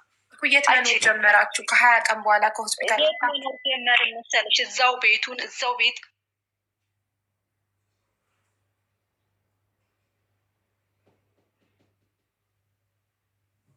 ኪራዩን እየከፈልኩ እዛው ደብረ ዘይት ያለውን እዛ የኔ ቤተሰብ አሉ አክስቴ ጋር ምረጭ ተባልኩኝ እና ያው ተከራይ ተምታስወጣ አክስቴ እዛ ይሻላል ብዬ የልጁ ድርጅቱ ባለቤቱ እናትና አባት ቤት ግቢ ቤት አለ እዛ በቃ እንትን እያልኩኝ እዛ አስታመምኩኝ። ግን በየ3 ቀኑ በየ ስንት ቀን ልበልሽ አምቡላንስ ነው ስትይ አልማዝዬ በቀን 10,000 ብር ነው ያልጋ ስትይ ድርጅቱ ኢንሹራንስ የለውም ዋስትና የለውም ድርጅቱ አይከፍልም የህክምናውን የባለቤት ነው እሱ ነው የከፈለው ህክምና ብቻ ማለት ነው ሀቡዬ ህክምና ብቻ በጣም ብዙ ብር ነው ያወጣው እና ህክምና ብቻ ነው ይሄን ነገር ያደረገው እሱ ግን ከዛ ውጭ ያለው ሙሉ ለሙሉ የሆስፒታል ያልጋ የመድኃኒት የህክምና የሙሉ ድርጅቱ እኮ የመቻል ግዴታ አለበት አይደል የዋስትና ግዴታ አለበት አሳከመ ህክምና አሳከመ ሙሉ እዛ ገባን ከዛ በየስንት ቀኑ አምቡላንስ ነው እየመጣ የሚወስደው በአንሶላ ነው የሚነሳው እንደዚህ እንትን ነው ወፍራም ነው በዛ ላይ ትንሽ ዳነፍ ካለ በቃ ቤቱ ይቃጠላል የለም በቃ አልቻለም በጣም ነው የተሰቃየው ብታይ በጣም ማለት ነው እሺ ታዲያ አንቺ እንዴት ትሆኚ ነበር በዛን ሰዓት ሰራተኛ ነበረሽ ወይ ከልጅ ማባልሽ ማስተማር ልጅን በፊት እንደዚህ አቅፍና ማለት ሆስፒታል ልጅ መግባት አይችልም ህፃን ጭራሽ አይቻልም እዛ ህክምና እንደው ሰውም ጠይቂ ጭራሽ ልጅ አይገባም ግቢ ውስጥ ራሱ አይፈቀድልሽም ልጅ ይዘሽ እንዴት ታረጊ ነበር እህቴ ማስታመም ጀመረች እዛ ሐኪም ቤት የተወሰነ ጊዜ እስኪወጣ ወንድሙም አለ እህቴ በቃ በየቀኑ ቤተሰብም እህትም ወንድምም ይሄዳል ይመላለሳል እዛ ሐኪም ቤት እስካለ ድረስ ከዛ ምንድነው ያለው እዛ ቤት ተሰጠንና እዛ ሄጄ ልጄን ይዤ ማስታመም ጀመርኩ የቀጠሮ ቀን መጥተው ይወስዳሉ አምቡላንሱ ግዴታው ነው መጥቶ ማለት እየተከፈለ ነው ለሱ አምቡላንስ የግል ነው የግል እስከሆነ ድረስ ምንም ነገር ማለት ነው እና እሱን ያደርጋል ህክምና ቻለ ሰውየው ከዛ በኋላ ይሄ የቀን ይሄ ወጪ ቤት ውስጥ እንዴት ትሆኚ ነበረ ህፃን ልጅ ይዘሽ ታማሚ የአልጋ ቁራኛ ባል ይዘሽ አልጋ ላይ ማጸዳዳት አለ ማብላት ማጠጣት ገላ ማጠብ ምናምን እነዚህ ነገሮች እንዴት ነው የምትሆኚው እኔ እሱን እውነት እኔ እንዴት ብዬ ልንገርሽ እንዴት ሳስታውሰው ራሱ ያመኛል በቃ እንዳታስታውሽ ከዛ ቤተሰብ ባድ ከነበረ በህይወትሽ ይሄ ፓርት እሱን ፓርት ከፈለግሽ ማለፍ ትችያለሽ የሚያምሽ ከሆነ ስታስታውሽ ያንን ስቃይ እሺ ያው ቤተሰብም ዘመድም የተወሰነ ጊዜ ነው አብሮሽ እንትን የሚለው ከዛ ያለው ሀቡዬ ከወደቀበት ቀን ድረስ 2 ወር ቀንም ሌሊትም እንቅልፍ ጭራሽ አላይ ምግብ እንዴት እበላለሁ እሷን እዛኛው ክፍል ወደታች አስተኛና እሱ ውስጥ ነው እሱ መንቀሳቀስ አይችልም በቃ ከዛ የሆነ አጎት አለው እሱ ይመጣል አንዳንዴ ያግዘኛል ከዛ ምን ልበልሽ ሀቡዬ እንቅልፍ ሲያምረኝ እንቅልፍ የለም እኔ ቀን ተሌሊት ማለት ሌሊቱ ነው የሚያድረው ነው የሚለው። በቃ ሄጄ እነሱን ለመቀስቀስ ብቻዬን ነኝ። ማስታገሻ ልጅቷ ምንም አይሰጡትም እንዴ? ቁስሉን አስደስኩኝ ለራሴ በራሴ ማለት ነው ሀቡ በራሴ ነው። ይሄን አያውቁም እነሱ፣ ይሄ ባለሀብቱ አያውቅም። ነርስ አጎት እንትን አለው ሐኪም አለው እሱ እና ደውለን ስንጠይቀው እንዲሁ ነው የሚያድረው። እንዲህ ላድርግ ልክ ሲመሽ ይጀምረዋል። እኔ ቀን ቆሜ ነው የምውለው። ይህ አማረኝ ካለኝ ሀቡዬ የእውነት የአዲስ አበባ ታክሲ ታውቂዋለሽ፣ ልጄን አስተኝቼ ይህን አማረኝ ሲለኝ በቃ አትክልት ጠይቀ የሆነ ነገር ድንገት ነው የሚጠይቅሽ። ካረግሽ አረግሽ፣ ካላክሽ በቃ ብድ ነው የሚያደርገው እሱ ቀይር ነው የሚያደርገው። ምክንያቱም በሽታው ነው በቃ በጣም ልቡን ስት ነው የሚያደርገው። ኤሌክትሪክ ያለሁ ወደ ላይ እንዳይነካብኝ ሲጀመር አይንቀሳቀስም የዛን ሰዓት። በእርግጥ ልክ ልጄን አስተኛና ታክሲ ተሰልፌ ልጅቷ ተነስታለች ይሉኛል። ሀቡ በቃ በጣም ፈተና ምን ቤትም የለም የሚያግዝሽ ዘመዶቹ ቤተሰቦቹ መጥተው አያግዙሽም? ቢያንስ ህፃኗን አይዙልሽም? አንቺ ሶስት የተወሰነ ጊዜ ሀቡዬ ማንም እኮ ሰውም ወደ ራሱ ህይወት ይሄዳል።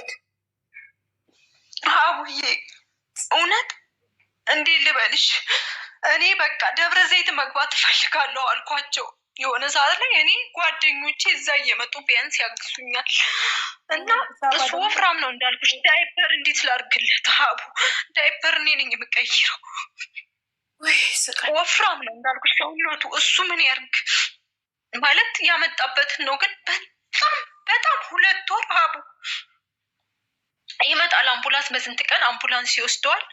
ቀጠሮ ይስተካከላል። ሄደ እንደገና ደግሞ የሆነ ሰዓት ላይ እየበላ ያበላሁት በጀርባው አይደል የሚተኛው። ቀስቀስ የለ መገላለጥ የለ እንደፈል አንገቱ ብቻ ነው እንደሚዞረው እንጂ ሌላ ካሉ አይዘዋወርም። ከዛ ሳምባ ተባለ ማለት ድንገት ስትታለ በቃ ሞተ ማለት ትችላለች። ምንም አላውቅም። ከዛ ደወልኩለት ለእናትየዋ ስነግራት ቶሎ ብሎ አምቡላንስ አስመጣ። በቃ የዛን ቀን ተስፋ ቆረጥኩ ሞተ ብዬ። ከዛ እዛ ሄደው በምን እንደቀሰቀሱት አላውቅም። ከዛ ሳምባ ውሃ ማለት ነጥብ እንትን ይዟል፣ ይሄ ጤዛ ይዟል፣ ሊሞት ማለት ነው። ምክንያቱም አይገለባበጥም። ሐኪም ቤት ቢሆን አልጋው ራሱ ያስተኘዋል፣ ራሱ ያስነሳዋል፣ አይደለ ቁጭ ያደርገዋል። ከዛ እዛ ለ3 ቀን ለ4 ቀን ደግሞ ሐኪሞቹ አልጋ እያስነሱ ምናምን እያለ ማለት ነው። እንዴት ይታጠፍ እግሩ፣ እንዴት ይታጠፍ ይሄ ወገቡ ጋር ይሄ ምንትኑ የተሰባበረው የተሰራው ብረት ነው፣ ሙሉ ብረት ነው። እጁ ላይ ትልቅ ብረት ነው ያለው፣ እንደዚህ ክንዱን አቅፎ የሚይዝ ማለት ነው። ይሄ ወገቡ እግሩ እንዳለ ብረት ነው። ይሄ በጎኑ ይሄ ብረቶቹ እንዳለ የገባለት ነው፣ አጥንቱን የሚያቀፍ ማለት ነው። ያንን እንዴት አድርጎ ቀና ይበል እየጮሆ ለ1 4 ቀን ለ5 ቀን እዛ እያስነሱ እያንትን እያሉ እግሩ እንዲታጠፍ ሰውነቱ ፊዚዮቴራፒ ይባላል። ከዛ ትንሽ እንደ ፊዚዮቴራፒ ነው፣ ግን ፊዚዮቴራፒ ድነሽ ራስሽን ስታንቀሳቅሽ ነው። ይሄኛው ደግሞ ቀና ብሎ ምግብ እንዲበላ ብቻ ነው። ፊዚዮቴራፒ ሌላ ጊዜ ነው። ፊዚዮቴራፒማ ወደፊት እንድትንቀሳቀሽ ነው። ትክክል ነሽ። ወደፊት ከእንትን ካልሽ በኋላ ምናምን ነው እያነከሽ ስትሆኝ ምናምን እየሄድሽ ይሰራል ሁሉ ነገር እና እንደዛ ሲሆን ተመለሰ። ያው ይመላለሳል። አምቡላንስ ነው የሚወስደው። ትንሽ አንሶላው ዛነፍ ካለ ነው የሚለው። ለ6 እንዳልኩሽ ለ6 ነው አምቡላንሱ በር ላይ ድረስ ይገባል። አንስቶ አልጋው ላይ አድርገውት ከዛ አምቡላንስ ውስጥ ይከታሉ። ምንም መንቀሳቀስ አይችልም። ለስንት ጊዜ እንግዲህ አስቢ 2 ወር እና ልጄ እውነት ሀቡ አንዳንዴ እኔ በጣም ራሴን በቃ እግዚአብሔር ግን የሰጠኝ ለምንድን ምንድን ነው ብዬ ማስበው ልጄ ሳላጠባት አወፋፈሯ እንደዛ ተኝታ በቃ ብዙም አታለቅስም። እዛ አስተኝቻት በቃ እሱን ነው የምንከባከበው። አንቺ ወደ ታላጠባት ምን አለላት ምን አለላት። ታዲያ እንዴት በሁለቱም እዚህ ጋር በባልሽ እንደገና ልጅሽ ደግሞ ምግብ አልበላም። ይቺ ልጅ ምግብ በልታ ልጇን እንዴት ነው የምታጠባው? በቃ የሚመጣው ሰው ሁሉ ይቺ ልጅ ምናምን ይመጣል። ሰው እኮ ይሄዳል። በቃ ታንቺ ጋር አይሆንም። ግን ሌሊቱን ቆሜ እንደማድር ማንም አያውቅም፣ አልናገርም። የሆነ ጊዜ በጣም ቁቁ ብሎ ሲጮህብኝ ሰዎቹን ልቀሰቅሳቸው ሲኩል አንዴ እንዳንኳኳ እንዴ እኛ ምን አገባን ቢሉኝስ ግን ምልስ ብዬ እንደገና እዛው ከዛ ማታ 12 ሰዓት ላይ እየመጣች መርፌ የምትወቀው ቤተሰቦቹ አልመጡም። ከደብረ ዘይት ተመልሰው ሄዱ። ሀቡይ ቤት ሲገባ ከሐኪም ቤት ወጥቶ ቤት ሲገባ ሄዱ። በቃ እዛ ቤት ያልኩሽ ቤት ሲገባ ማለት ነው። ሐኪም ቤት እኮ ለረጅም ህይወታቸውን ቀጠሉ ማለት ነው። በቃ እዛው ሀገራቸው ውይ ሀቡዬ ቢመጡስ ሀቡ ሀቡታይ እስቲ አይዞሽ። ከዛ ያ ሁሉም መከራ አልፈሽ ወደ ደብረ ዘይት ተመለሳችሁ? መከራ አለፈ እንትን አልኩ። ከዛ ወደ ደብረ ዘይት መሄድ ፈልጋለሁ አልኩ። ከዛ ወንበር ላይ እንደዚህ ራሴ እየደገፍ ቁጭ እንዲል በሁለት እጁ ወንበር ይዝና በቃ እንዲንቀሳቀስ እያረኩት ገና ነው። በእርግጥ መቆም አልጀመረም፣ ግን አንደኛው እግሩ ደህና ነው፣ በግራ እግሩ ደህና ነው፣ ግራ እጁ ደህና ነው። ወንበር ይይዝና እንደዚህ የሆነ እግሩን እንትን እንዲል ምናምን ሰው ቤት ውስጥ በግድ ለማመድኩት ማለት ነው። እንዲሁ ከቀናቶች ብዛት ነው ይሄ። ከዛ እኔ ወደ ደብረ ዘይት መሄድ ፈልጋለሁ አልኩ። ምክንያቱም ሀቡዬ መሬቱን ስረግጠው ባህር ነው የሚመስለኝ። እንቅልፍ ከማጣት የተነሳ እንዲህ ስረግጥ መሬት እግዚአብሔርን እፈራው ጀምር። መሬቱን የሆነ ጭንቅላትሽ እንዲህ ነው ከአቅምሽ በላይ የሆነ ነገር እንቅልፍ፣ ጭንቀት። ከዛ በቃ መሄድ ፈልጋለሁ አልኩ። ቼክአፕ ነበረው የመጨረሻ ማለት መጨረሻ አይደለም፣ እስካሁንም ቼክአፕ አለው ሲጀመር። ግን እብዛው ቼክአፕ ተደረገ። እቃ እንደገና መጣ ወንድሜ፣ ያው ነግሬሻለሁ፣ ሹፌር ነው። እቃ ጫና አልጋ ከዛ አንጥቼ ነው ከደብረ ዘይት። ከዛ እቃ ጫነልን እሱ። እኛ ከሐኪም ቤት በዛው ሄድን፣ ደብረ ዘይት ገባን ማለት ነው። የእውነት በስንት ጊዜ የዛን ቀን ቤቴ እንቅልፍ ተኛው። ጓደኞች የተሰበሰቡ እሷ ነች እኮ የተጎዳችው እኮ ምናምን በቃ ሰው በቃ አለቀሱ። ምንም ቢሆን ጓደኛ የሰፈር ሰው እንትን ይልሻል። ከዛ ተኝቶ አደርኩ። አንድ ሌሊት እንቅልፍ ተኛው ማለት ነው። ተመስገን። ከዛ ህይወት ይቀጥላል። እንደዛው ነው፣ እያስታመምኩ ነው።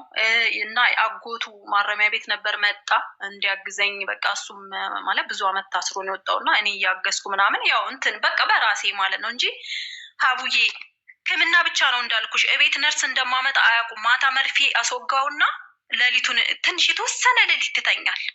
በቃ ሁሌ በግል ማለት ነው። አዲስ አበባ ታውቂያለሽ አይደለም? እንደዚህ ነው ወይ ካሌጅ ሐኪም ቤት በቃ በራሴ ማለት ነው። ይሄንን እኔ እንዲህ ነው አልልም፣ ምክንያቱም ሰው አስቦ ነው የሚያደርገው። ሲጀመር እኮ ማንኛውም ድርጅት ነርስ ቀጥሮ ነው የሚያስታምመው። ይሄን ታውቂያለሽ ሀቡዬ ነው። ግን እኔ እንዲህ ነው አላልኩም፣ ምንም አላልኩም። ሰው መጥቶ ፋይል ክፈቱ፣ ለምን ፋይል አከፍቱም ሲለን አይ እኔ እሱ ቆሞ ይሄድ ብቻ ነው የምለው። ማለት ይሄ ነገር እኔ አይገባኝም፣ ምክንያቱም ድርጅቱ ካሳ ያውልሽ ባለቤትሽ ለደረሰበት የአካል ጉዳት ድርጅቱ ካሳ እንዲከፍለው ነው ሰዎች ፈትሚች። በፍርድ ቤት ቢሆን በጣም ብዙ ሚሊዮን ነው ድርጅቱ እንዲከፍል የሚደረገው። የለም 500,000 ብር ለሕክምና ብቻ እዛው ሐኪም ቤት ነው፣ ቤት ውስጥ እያልኩሽ አይደለም። እና የተወሰነ 2 በግ አርዶለታል። ከዛ ውጭ ማውቀው ነገር የለም ሀቡዬ።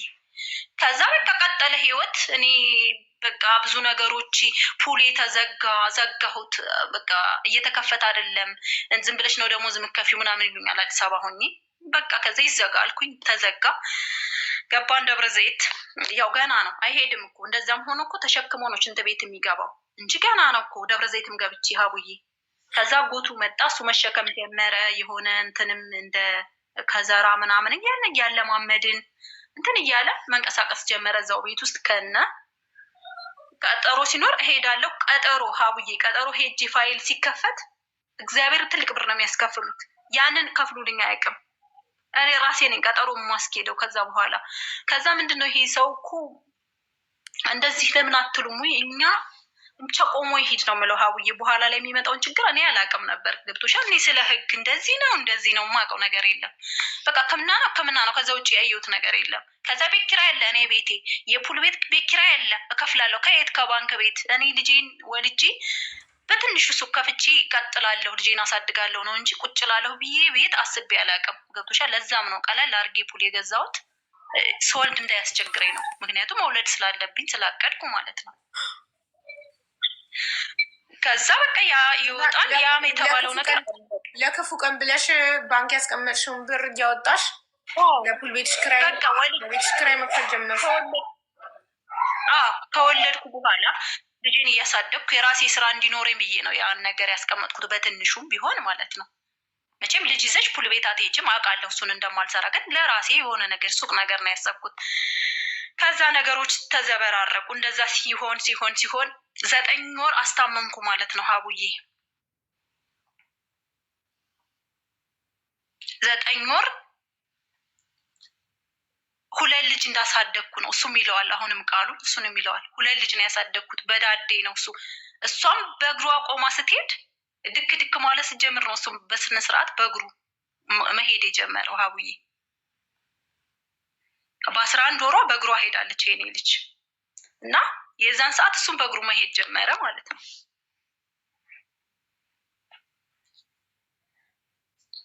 እና ሀቡዬ እዛው የተወሰነ ደግሞ እንዲህ ከዳነ በኋላ የሆነ ድርጅቱ የበፊት ድርጅት ነበረ። ትንሽ ትንሽ ማን ነው የሚቀጥረው? ሀቡዬ ማን ነው ወደ ላይ ወደ እንትን ካልወጣሽ ካልሰራሽ ማን ነው የሚቀጥርሽ? ማንም አይቀጥርሽም። ከዛ በሚያውቃቸው ሰዎች ይጠይቅና የሆነ ኮንትራት ይይዝና ለሌላ ሰራተኛ አሳልፎ ይሰጥና ያችን ትርፏን ለራሱ ያደርጋል። በቃ ሀቡዬ ህይወት በጣም በጣም በጣም ከባድ ነው። በጣም ማለት ነው። ከዛ እኔ ደግሞ ልጄን ከልክ አመት ወደ 2 አመት ስትጠጋልኝ መዋለ ህጻናት ማለት ነው አስገባዋት። መዋለ ህጻናት ውላ የምመጣበት ማለት ነው። ከዛ የሆነ ቦታ ሄጄ እንደዚህ መስራት ስጀምር ፑሉም ተሸጠ ምናምን ሁሉን ነገር በቃ ምንም ነገር የቀረኝ ነገር የለም ከኔ በኩል ማለት ነው። ምንም ነገር ሳልጠይቅ የቤት ኪራይ እንኳን ከፍለውልኝ አያውቁም። የራሱ ሲል ነው እኮ ሰው። ግን እኔ ደግሞ እንደዚህ አይነት ነገር ሼማም ነኝ። በቃ ሼም የሚባል ነገር ግን ይጎዳል። ግን እኔ በቃ ምን ማድረግ አልችልም። ከዛ ለምን ወደ ውጭ አልሄድም አልኩና ሀሳብ እንትን አልኩ አቀረብኩ። ምንም ነገር ሳጣ ማለት ነው። ምንም ነገር የለኝም። ያለኝ ምንድነው እዚህ ሀገር ሆኜ የገዛዋቸው ወርቆች ናቸው። ቅድም ወርቅ ስትይ ሰምቼሻለሁ። ወርቅ እውነትም ልብስ ከመግዛት ይልቅ ግን ወርቅ ገዝታችሁ አስቀምጡ። እኔ ይሄን እላለሁ። ልቅምቅም እያረኩ እነሱን እንትን ማለት ጀመርኩ። ሸጥኩ፣ ጨረስኩ፣ ፓስፖርቴን አደስኩ። ከዛ እዚህ አለቄ ጋር ደወልኩ ማለት ነው። እዚህ ያሉት አሁን ያለሁባቸው ቤት ተመልሼ ነው የመጣሁት። አቡዬ እነሱ ጋር ነው የመጣሁት ከስንት ከ5 አመት ከ4 አመት በኋላ ማለት ነው። ልጅሽ ስንት አመት ሲሆናት ማለት ነው የመጣሽ? 2 አመት አካባቢ መያዝ ያስገብቷታለሁ። ሳይሆናት በፊት ነው ያስገባዋት። 3 አመቷ ላይ ሻርብ ነው እዚህ መጣው። ሰራተኛ ሀና በሩን ዝጉት።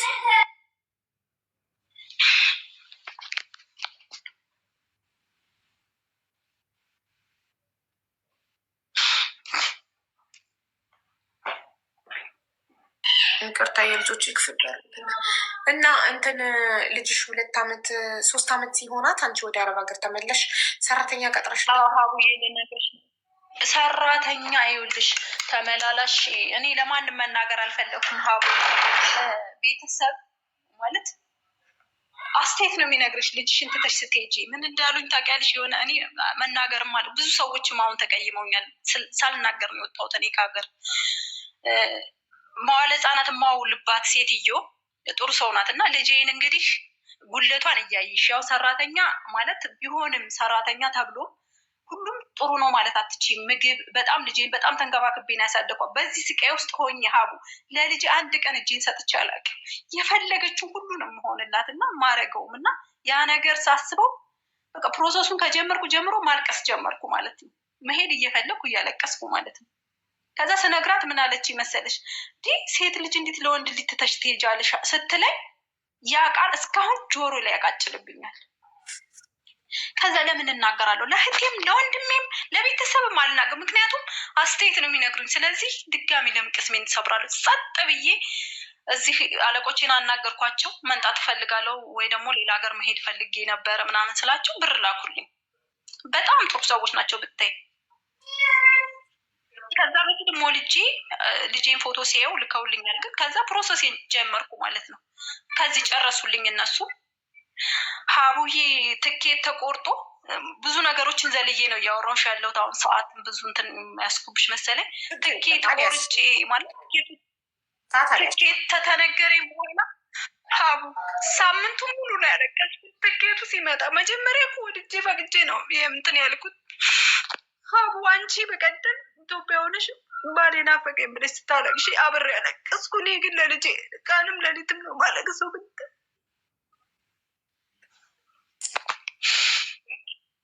ፈልጌ አድርጌን የጀመርኩት ግን ትኬቱ ማለት ተቆርጧል። እርግጠኛ ነሽ ወይ? እዚያው ሆነሽ ትንሽ እኛ እናግዝሻል አሉኝ ማለት ነው። እዚህ ያሉት ሰዎች ታይ ልጅሽን አሳድጊያት ትንሽ እንላክልሽ ሲሉኝ እኔ ሀቡዬ ጤነኛ ነኝ ሰርቼ ባገኛ ይሻልም እንደ ያልኳቸው ማለት ነው በስልክ ታይ ልጅ እኮ በቃ ገና ናት እኮ ምናምን ፎቶዋን ስለሚየው ማለት ሁሌም ነው ምልክላቸው እና ታይ እኛ እናግዝሻለን። አይ መስራት ትፈልጋለሁ አልኳቸው። ምክንያቱም የባለቤቴን ችግር አያውቁም። እኔ አልተናገርኩም፣ ዝም ነው ያልኳቸው። ከዛ ሀቡ 10 ቀን ቀረሽ፣ ከ10 ቀን በኋላ ትበረልስ 10 ቀን ሙሉ ሀቡ ልክ ማታተኛና ማለት ነው ብንን ስል መንገድ አለ ይለካ በቃ ሌሊቱ ሙሉ አንዴ ያለቅሳለሁ። በቃ እንቅልፍ የሚባል የለኝም። ከልጄ ለመለየት ምን ሆኖ አገኛት ይሆን? ሚዲያ ላይ የሚወራ ብዙ ነገር አለ። በቃ ልጄ እንደዚህ አልነበረም እቅዴና ልጄን ቶሜ በጣም ነው ያመመኝ ብታይ ሀቡ እውነት አሁን ድረስ ማለት ቆዩ ከመጣሁ 8 ወር ሆነኝ። ልክ ብንን ስል ማለት ነው መጥፎ ነገር ነው አስበው እና ሳላውቀው አልቅሼ መኝታዬ በስብሶ አገኘዋለሁ። አላውቀውም እኮ ሳለቅስ በሀሳብ ሄጄ ማለት ነው ሀቡ እና በጣም ያመመኝ ደግሞ ከእሱ አደጋ በላይ በቃ እኔ እንጃ። አሁን ትምህርት ጀመረችልኝ 4 ዓመት ሞላት ማለት ነው። በቀደም ሳይሞላት ነው የጀመረችው ትምህርት እና የሆነ ሰዓት ላይ ቪዲዮ ማውራት ስጀምር አለከፋትና ከዛ ዘጋብኝ እሱና አባበላት ምናምን እንደመጣው አካባቢ። ከዛ በኋላ እንዴ እንደዚህ ከሆነ እኮ እንዲህ ስራ ትሰራለች ምናምን ብሎ ጥሩ ልጅ ነው ብታዩ እሱ። በእርግጥ ግን እኔ እናት ነኝና እናት ለልጇ ሀቡ አስቢው እስኪ ስንት ቀን የቆየሽው ኢትዮጵያ ልጆችሽ ምን ያክል ነው እንትን የሚሉሽ እንደምትመለሽ እያወቅሽ እንኳን ውስጥሽ ምን ያክል ነው እንትን የሚለው እንደምመልስ ምን አውቃለሁ። በመኪና አደጋ በሞትስ ተኝቼ ሞቼ ባድረስ ብዙ ነገር አለ። አታውቂም። አንድ ቀን ከልጆችሽ ተለይተሽ ምን እንደሚፈጠር ስለማታውቂ በጣም ከባድ ነው። እንረዳሻለን። በጣም ነው የሚያመው እውነት።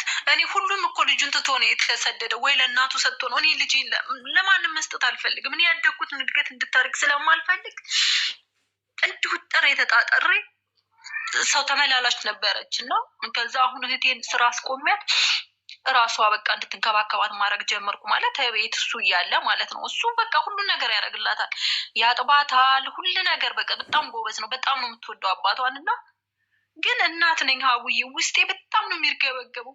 የፈለገችውን አላገኘች ታገኛለች እኮ ግን የእኔ ሀሳብ ነው ይሄ።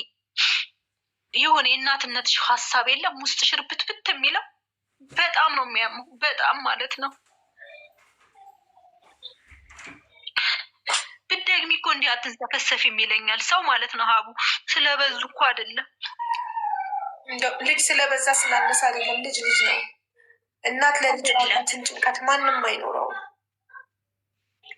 ስለዚህ ያለኝ አማራጭ አሁን እሱ ብረቱን ማስወጫ የሆነ ሰዓት ላይ ሄድ። አሁንም ቀጠሮ አለው በየ6 ወሩ ይቀጠራል። እንግዲህ ወደ 3 ዓመት አለፈው እኮ በቃ ቆየ። ግን ለምን 4 እስካሁን ድረስ ብረት ሰውነት ውስጥ ስላለ ሀቡዬ ብረት አለ። የሆነ ሰዓት ላይ ሄደ። እኔ ኢትዮጵያ እያለሁ 180 ሺህ ብር አሉት ሀቡ። እኔ እጄ ላይ ምንም ብር የለኝም ነግሬሻለሁ። ወርቄን ሁሉ ሸጬ ጨርሻለሁ። ማውጫ እንግዲህ ብረቷን ለማውጫ 180 ሺህ ብር የጠየቁት መቼ ነው?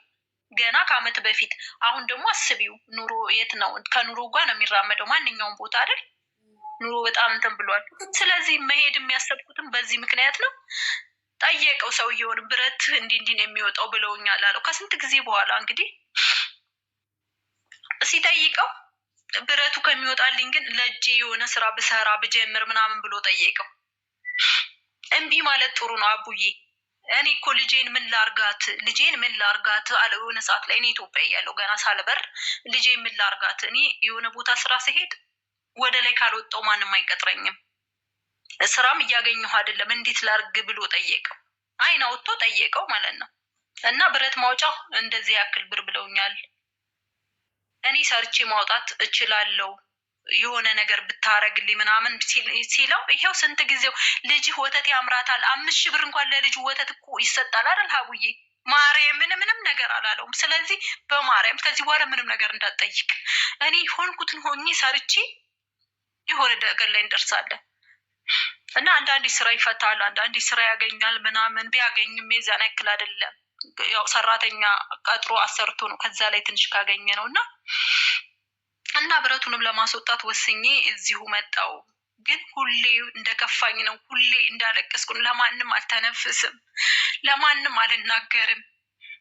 እና ያማል በጣም የኔ ህይወት እውነት በጣም ነው። በቃ ከኔ ባሰ አለ መናገር ማለት አሁን እኔ እንደዚህ ሚዲያ ላይ እንትን ብዬ እንደዚህ ባረግ እኮ እንዲሆን ነበር አልልም። ለምን ከኔ ባሱ ስንት አሉ ያልጋ ቁራኛ የሆኑ። እኔ ግን ሳልጭ አገኛለሁ። ቢያመኝ የልጄ ናፍቆት ነው። እወጣዋለሁ ብዬ ጠንክሬ እዚሁ ተመልሼ 8 ወር ሆነኝ። ግን እኮ እናንተ ድርጅት እኮ የእውነት መክሰስ ትችሉ ነበር። ማለት እናንተ ሳትከሱት እንኳን በጣም ደግነታችሁ መልካምነታችሁን አይቶ ለባለቤትሽ ትልቅ ካሳ የሆነ ነገር ሊከፍትለት። ምክንያቱም ኦልሬዲ ባለቤትሽ ከዚህ በኋላ እንደ ማንኛውም ሙሉ ጤነኛ ሰው ተቀጥሮ መስራት አይችልም። ውስጡ ብረታ አለ፣ መውጣት አይችልም። ሙያውን አጥቷል። እስከዛሬ ሲተዳደርበት የነበረው ሙያውን አጥቷል። ስለዚህ ትልቅ ካሳ ያስፈልገዋል። እንዴት ነው? እኔ እኮ አውቃለሁ አቡዬ።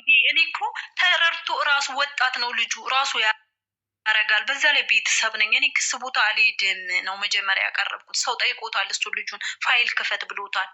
እያስታመምኩት እያለው ይመጡና ዘመዶቹ ፋይል ክፈት ሲሉት እኛ ምክንያቱም እሱ መርጦ ነው ያሳከመው። ደህና ቦታ ወስዶ ነው ያሳከመው። ገብቶሻል? ግን ቤታችን ከገባን በኋላ ደህና ቦታ ቢያሳክመው ማሪ እስከ መጨረሻው ካሳ ያስፈልገዋል። ከዚህ በኋላ ሰርቶ መብላት አይችልም። ስለዚህ ለእድሜ ልክ ያስፈልገዋል። ምናልባት የዛንተ ዘመድ የድርጅቱ ባለቤት የእናንተ ዘመድ ስለሆነ አንቺን ባለቤቱን ላለማስቀየም ዘመዶቻችሁን ላለማስቀየም ውስጡ ይፈልግ ይሆናል ለመክሰል ኖ አሁን እዩልሽ፣ ዝምድናው እንደዚህ የቀረበ አይደለም። ያው ቤተሰብና ቤተሰብ ነው የሚተዋወቀው። በእርግጥ ቅርብ ነው ማለት ቅርብ ነው ስልሽ ለእኔ በቃ ይቀራረባሉ። እኔ ነኝ የማላውቀው እና ልጁም አያውቅም ስለኔ። ግን ስሄድ የከሌ ልጅ ነሽ ወይ አለኝ አባትየው ማለት ነው። ሐኪም ቤት የከሌ ልጅ ነሽ ጉድ ብሎኝ ምናምን በቃ ቤተሰብ ናቸው። ጥሎ አይጥልም። ወጣት ነው፣ የገባው ነው፣ የዘመኑ ልጅ ነው አይደል እንዴ? ይሄ ነገር ያውቃል ሀቡዬ፣ ያውቃል። ስለሚያውቅ ነው 2 ዓመት ከሞላሽ በኋላ ደግሞ መጠየቅ አትችይም፣ መክሰስም አትችይም። እኔ ይሄንን አላቅልሽም ሀቡዬ፣ በኋላ ነው የገባን። ግን የመክሰስ አላማው ኖሮኝ ሳይሆን ግን ሰው ሲያስረዳን ለምን አንተ እንደዚህ ትላለህ ምናምን ብሎ ሰው ሲመክረው ሲጠይቅ፣ ህግ ቦታ እንደዚህ አማካሪ ሲጠይቅ ኖ 2 ዓመት ከሞላ በኋላ ምንም ማድረግ አትችልም። እና ሀቡዬ ህሊና ካለው አንድ ሰው እኮ ልጄ ምን ላድርግ ካለው እኮ ወተት መግዣ እኮ መላክ አለበት አይደል? ህሊናው ወቅሶት ከላክ። ግን እኔ እወጣዋል። በቃ ከዚህ በኋላ አትጠይቅ ነው። በቃ ነገሮች ሁሉ አልፈዋል። አትጠይቅ ነው የምለው አሁንም ማለት ነው። እያለው ነው አለው ሰውየው። ግን ያውቃል ስለ ህጉ። መጀመሪያ እኮ ድርጅት ሲያቋቁም እኮ ከመንግስት ተፈራርሞ ነው አይደል እንዴ? ሁሉን ነገር እኮ ኃላፊነት ወስዶ ነው። ህይወታችሁ እንዳልነበረ ሆነ። አንቺም ተመልሰሽ ለስደት ተዳረግሽ። ምቶቹ ባልሽና ልጅሽን ጥለሽ ህይወት ምንም የምንተማመንባት ነገር የለም እዚህ ምድር ላይ። ሙሉ ከርቶ ቤተሰብ ማስተዳደር የነበረ ባልሽ በአንድ ቀን አደጋ ይኸው እንደዚህ ያልጋ ሆነ እና ህይወት አንዳንዴ በጣም ታስጠላለች። ግን ደግሞ አንዳንድ ነገሮች በርትተን እንቀጥላለን እንጂ በጣም ከባድ ነው ህይወት። ግን አንቺ እየቀጠልኩ ነው። ጀግና ሴት እየቀጠልኩ ነው። ይኸውልሽ በጣም ብዙ ሴቶች አሉ ባሎቻቸው የመኪና አደጋ እንደዚህ አይነት አደጋ ሲደርስባቸው ለቤተሰብ ጥለው የሚሸሹ። አንቺ ጀግና ሴት ነሽ። ብቻሽን ወይ ሀቡዬ ብዙ ሰው እዛ ራሱ አካባቢ ላይ እንዴ እኔ በሆን እኮ ትቼው ነው የሚሄደው የሚሉ አሉ። ሚስቶ ባሎቻቸው ማለት ነው። በጣም ብዙ አይደለም 4 5 የወለዱለትን ባል ማለት ነው ለቤተሰቦቹ ጥለውት ይሸሻሉ። አውቀው በአረብ ሀገር አሳበው ያመልጣሉ። የሆነ ነገር ብለው ይሸሻሉ። ከዛ ስልካቸውን አጥፎ ጥፍት ብን ብለው ነው የሚጠፉት። ሌላ ቦታ ነው የሚኖሩት። እና አንቺ ታማኝ ነሽ። ታማኝነትሽን አሳይተሻል። አየሽ ትዳር ማለት በደግ ጊዜ ብቻ አይደለም በክፉ ጊዜም ነው። ነገ ደግሞ እሱ ሙሉ ለሙሉ ድኖ የተሻለ ህይወት ትኖራላችሁ። ይህንን ውለታሽን ደግሞ መቼም ሳይረሳ እሱ እንደ ንግስት አንቀባሮ የሚያኖርሽ ጊዜ ይመጣል። ተስፋ ነው የሚያኖረን አይደል? ወደፊት መልካም ነገር ጥሩነቱን ነው እንደዚህ ልሆንም የቻልኩትም። ግን ቢሆንም ስትጋቢ እኮ ቃል ተገባብተሽ ነው ችግሩን ልትካፈይ ነው። ግን ቢሆንም የኔ ከበድ ይላል። ግን ተወጣሁት በቃ አለፍኩት ብዬ ነው ማስበው አሁን ላይ። በጣም ጀግና ነሽ። እና እንትን ደግሞ አሁን ቶሎ ሰራ አድርገሽ የሆነች ነገር ካላችሁ ትንሽ ነገር ከያዝሽ ገባች ከባለቤትሽ እና ከልጅሽ ጋር ጣፋጭ ህይወት ኑሪ። ህይወት አጭር ናት። ነገ መቼ እንደምንሞት ስለማናውቅ ሳንሞት እንኑር። ያልፋል ይሄ ጊዜ። ሁልጊዜ በህይወታችን መልካሙን ጎን ነው ማየት ያለብን። አንቺስ ታማሚ ብትሆኝ ምን ትሆኚ ነበር? አሁን አንቺ ጤነኛ ስለሆንሽ ነው አረብ ሀገር መተሽ መስራት የቻልሽው፣ ለባልሽ ሕክምና መትረፍ የቻልሽው፣ ለልጅሽ የትምህርት ቤት መትረፍ የቻልሽው፣ ለተመላላሽ ሰራተኛ ደሞዝ፣ ለቤት ኪራይ፣ ለዚህ ሁሉ ነገር መሸፈን የቻልሽው አንቺ በህይወት ስላለሽ አንደኛ። ሁለተኛ አንቺ ጤነኛ ስለሆንሽ። አንቺ በሽተኛ ብትሆኝ ኖሮ አረብ ሀገር መተሽ ሰርተሽ ህይወትሽን ማሸነፍ ትችይ ነበር። በቃ ዋናው ነገር ሁሌ እግዚአብሔርን ማመሰግነው በዚህ ነው። ጤነኛ ስለሆንኩ ሁሉ ነገር የሚሆነው። ጤና ካለ ሁሉ ነገር ይሆናል።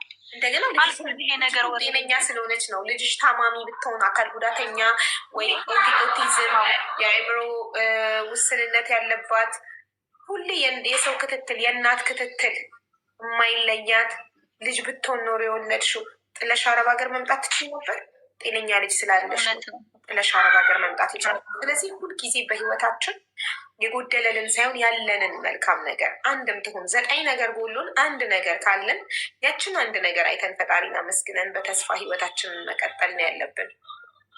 ሌላ ምንም አማራጭ ከኖርን አይቀር ደግሞ እያለቀስን እያማረርን ከምንኖር እያመሰገንን ደስተኛ ሆነን ብንኖር ሁሌም የህይወታችንን መልካም ጎን ብንቆጥር። አሁን አንቺ መልካም ጎኖችሽ ጤነኝነትሽ፣ በህይወት መኖርሽ፣ ጤነኛ ልጅ መኖርሽ፣ መልካም ባል መኖሩሽ፣ መልካም ስለሆነ ባልሽ ስለሚገባው ነው የለፋሽለት የሆንሽለት አይደለ ያስታመምሽው ችግርና ብርሽ የተወጣሽው። ነገ ደግሞ እሱ ብረቱ ወጥቶለት ድኖ የሆነ ቢዝነስ ጀምራችሁ እየተጋገዛችሁ ትልቅ ደረጃ ትደርሳላችሁ። ሌሎች ተጨማሪ ልጆችም ትወልዳላችሁ።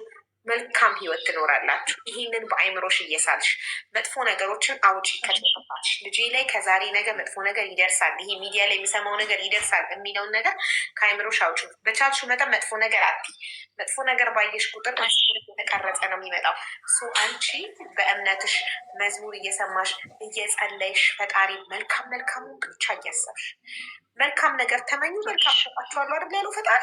መልካም ነገር ብቻ የወደፊቱ ሞቅ ያለ ትዳርሽን ህይወትሽን ከፊት ለፊት የሚጠብቅሽን መልካም ህይወት ብቻ ደጋግመሽ እዚህ ስር እየሳልሽ አይምሮሽ በመልካም ነገር ብቻ እንዲሞላ ነው ማድረግ ያለብሽ። ይሄ የወንጀል ታሪኮች አይምሮ የሚያስጨንቁ ነገሮች ክፉ ነገሮች አትይ። እነሱ የበለጠ እንድትጨነቂና ልጄ ከዛሬ ነገ የሆነ ነገር ሆነች፣ ከዛሬ ነገ ልጄ ተደፈረች፣ ከዛሬ ነገ ልጄ ተጠለፈች፣ ከዛሬ ነገ ልጄ ታገተች፣ ክፉ ነገር ብቻ እንድታስብ ያደርግሻል። ይሄ ክፉ ነገር እንዳያስብ ከፈለግሽ መልካም ነገር ተመኝ፣ ጸልይ። መልካም ነገር ብቻ በቃ ደጋግመሽ አይምሯችን ባይዘው የሰጠነውን ነው የሚቀበለው። እምቢ ብለሽ ደጋግመሽ ነገር ብቻ ከሳልሽበት ደጋግመሽ መልካሙን ብቻ ነው የሚያሳይሽ። ገባሽ? አይ አባቷ መልካም ሰው ነው፣ በጣም ጥሩ ሰው ነው እኮ። ግን ያው እናትነትሽን የምታስቢው ነገር ነው እንጂ ስለ አባቷ አይደለም ማውራው። መታገት አለ፣ ይሄና ብር ክፈሉ አለ፣ ብዙ አደጋ አለ፣ መታመም አለ፣ በሽታ አለ። አንቺ ምርጫሽ ነው። አንቺ መልካም ነገር ብቻ አስቢ። እምቢ በይው። ሴጣን ነው ይኸውልሽ፣ ሴጣን መጥፎ ነገር እንድናስብ ያደርገናል አይደል? እኔ አሁን አንዳንዴ ልጆቼን አይምሮ ላይ ልጆቼን መኪና ሲገጫቸው ምናምን ያለው ፕሌይግራውንድ ሊጫወቱ ሄደው ሲሯሯጡ አስፋልት ላይ ወጥተው መኪና ሲገጫቸው በአይምሮ ያለው ሳልተኛ እኮ ነው በቁሜ። ከዛ ሴጣን ይህን እንዳይሚያደርገኝ እንዳስብ የሚያደርገኝ አልፈልግም ብዬ እምቢ ይለዋል። እምቢ ልጆቼ ምንም አይሆኑም፣ የፈጠራቸው አምላክ ይጠብቃቸዋል፣ ምንም አይሆኑም እላለሁ። ልጆቼ ኤሌክትሪክ ይዟቸው ያለው ልጆቼ ከሆነ ነገር ላይ ሲወድቁ ያለው ጭንቀቴን ማለት ነው ስለማስብ። ከዛ አንቺ ነሽ እንደ የፈጠርሻቸው ሀቢባ እላለሁ። ልጆችሽ እንኳን አንቺ አልፈጠርሻቸውም፣ የፈጠራቸው አምላክ ነው። እሱ እስከፈቀደላቸው ቀን እዚህ ምድር ላይ ይኖራሉ፣ እሱ ይጠብቃቸዋል። ስለዚህ ለእሱ ጣያቸው፣ ለእሱ ስጫቸው፣ አታስቢ አንቺ ስለነሱ እያልኩ ራሴን እየመከርኩ ወደኋላ መለስና መልካም ነገሩን ብቻ አስባለሁ። ልጆቻችንን እኛ አይደለን የምንጠብቃቸው። ልጅሽ የሚደርስባት አደጋም ሆነ በሽታ ካለ አንቺ አብረሻትን ብትሆኚ አንቺ ማነሽ የምትከላከይላት? ይደርስባታል። እናቶቻቸው አብረዋቸው እየኖሩ የታመሙ የሞቱ የተደፈሩ አደጋ የደረሰባቸው ልጆች የሉ አሉ። ታዲያ እኛ አይደለንም ልጆቻችንን የምንጠብቃቸው፣ የሚጠብቃቸው ፈጣሪ ነው። ፈጣሪ ደግሞ ምን ያህል እንደተማመምንበት ሲያቅ ነው የሚጠብቅልን እንጂ ሳናምነው ቀርተን እኛንን ጠባቂ የልጆቻችን ጠባቂ እኛንን ብለን አይደለም ፈጣሪ የሚጠብቅልን።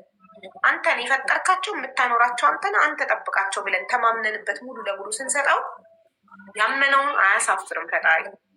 ስለዚህ እኛ ብንኖርም ባንኖርም ሀቢባ ስለሞተች ልጆቹ አይሞቱም። በቃ የወለደቻችሁ እናታችሁ ወደዚህ ምድር ያመጣቻችሁ ስለሞተች ኑ እናንተ ሞቱ ተብለው አይሞቱም። እኔ ብሞትም ልጆች ህይወታቸው ይቀጥላል። ለምን? የፈጠራቸው አምላክ ነው፣ ያኖራቸዋል። እሱ የሆነ መንገድ ያሳድጋቸዋል፣ ያኖራቸዋል። እናቱ ስትወልደው የሞተች ህፃን እናቱ ስትወልደው የሞተች ህፃን አድጓል አይደል? ስትወልድ በምጥ እናቱ ቦታበት ልጅ አድጓል። ስለዚህ አንቺ አይምሮሽን አታስጨንቂ። ልጅሽን የፈጠራት አምላክ እሱ ራሱ ፈልጎ ወደዚህ ምድር ያመጣት አምላክ ያሳድጋታል። አንቺ ብትኖሪም ባትኖሪም ልጅሽ ታድጋለች።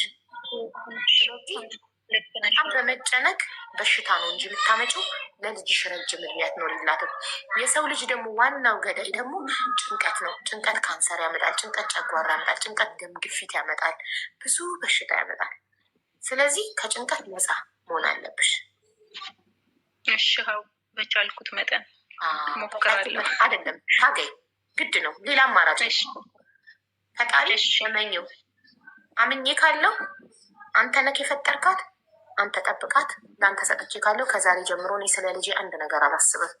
እንደፈጠርካት ራስህ አኑራት፣ ራስህ ጠብቃት ብለሽ ሙሉ ለሙሉ ኃላፊነቱን እሱ ላይ ጣይበት፣ ፈጣሪ ላይ። እሺ ሻዊ እኔን እንዳዳምጥ ፈጣሪሽ ያዳምጥሽ። እውነት አሚን። እግዚአብሔር ያቆይ፣ ልጆችሽን ያሳድግልሽ፣ ጤናሽን ይስጥሽ፣ ክፉ አይንካሽ። ሁሌ ለወገንሽ እንደቆምሽ ፈጣሪ ይቁምልሽ፣ እሱ ይክፈልሽ። እኛ መክፈል አንችልም። አሚን። ከገባሽ በኋላ ግን መተሽ ትነግሪናልሻል። በሰላም ገብቻለሁ አሁን ከልጄ እና ከባለቤቴ ጋር ነኝ ብለሽ ትነግሪናልሻል። አቡ እውነት ማለት ነው። እዚህ ጋር ማለት እንደዚህ ማለት ስሜትሽን ወደኋላ መመለስ አልችልም እንጂ አልፈልግም። ግን የሆነ ጊዜ ትዝ ካለሽ የሆነ ምንድን ነው ይቅርታ ጠይቂታ ብለሽ የተባልሽ ክርክሩ ቀን ማለት ነው።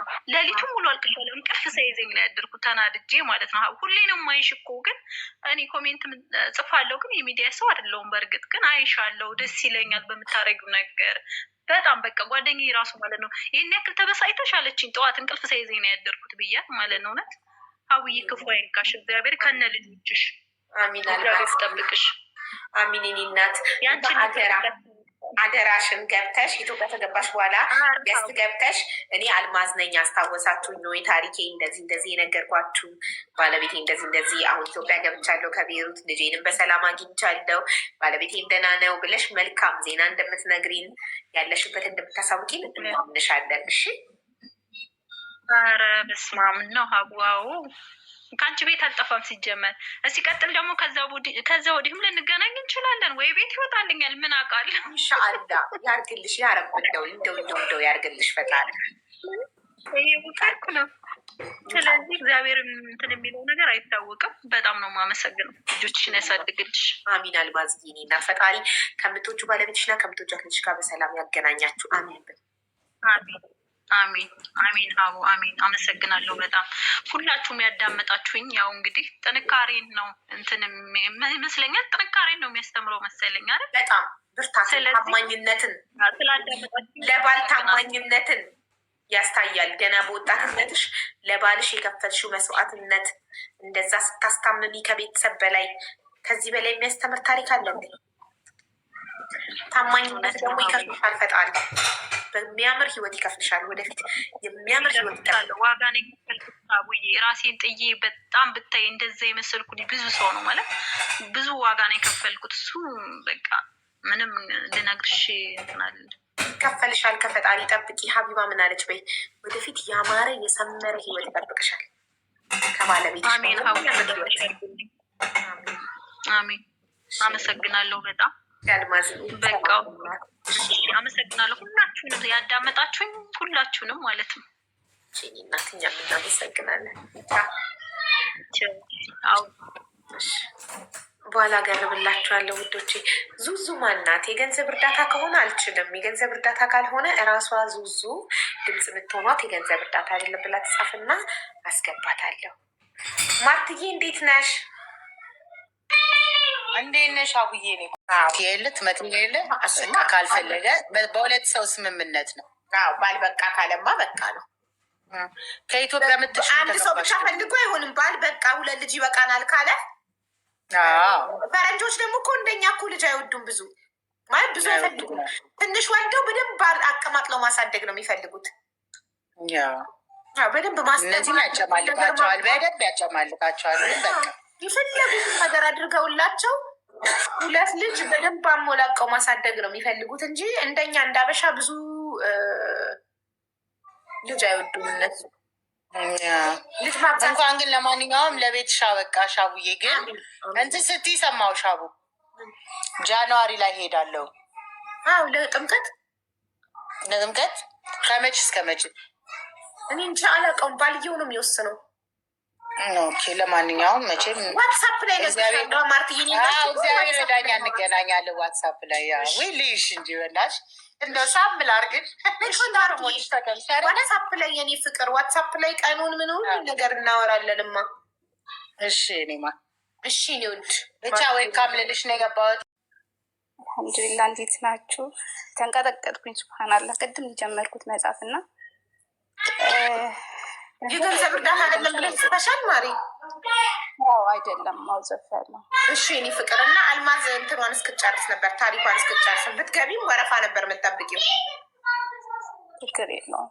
የሆነ ላራግብ አንዴ ቆይ እንትና ዙዙዬ ከመጀመርሽ እሺ ጓደኛ አለችኝ እና ሳኡዲ ነው የምትኖረው። ከመጣቻውን 5 ወሯ ነው እና ከዚህ በፊት ራሷን ያማት ነበረ ትንሽ እና አሁን ድንገት ወጥቃ ሐኪም ቤት ገብታ የጭንቅላት እጢ ተብላ የ2 ሰው ደም ያስፈልግሻል ተብላ ነበር እና ደም ይለግሳ ሰው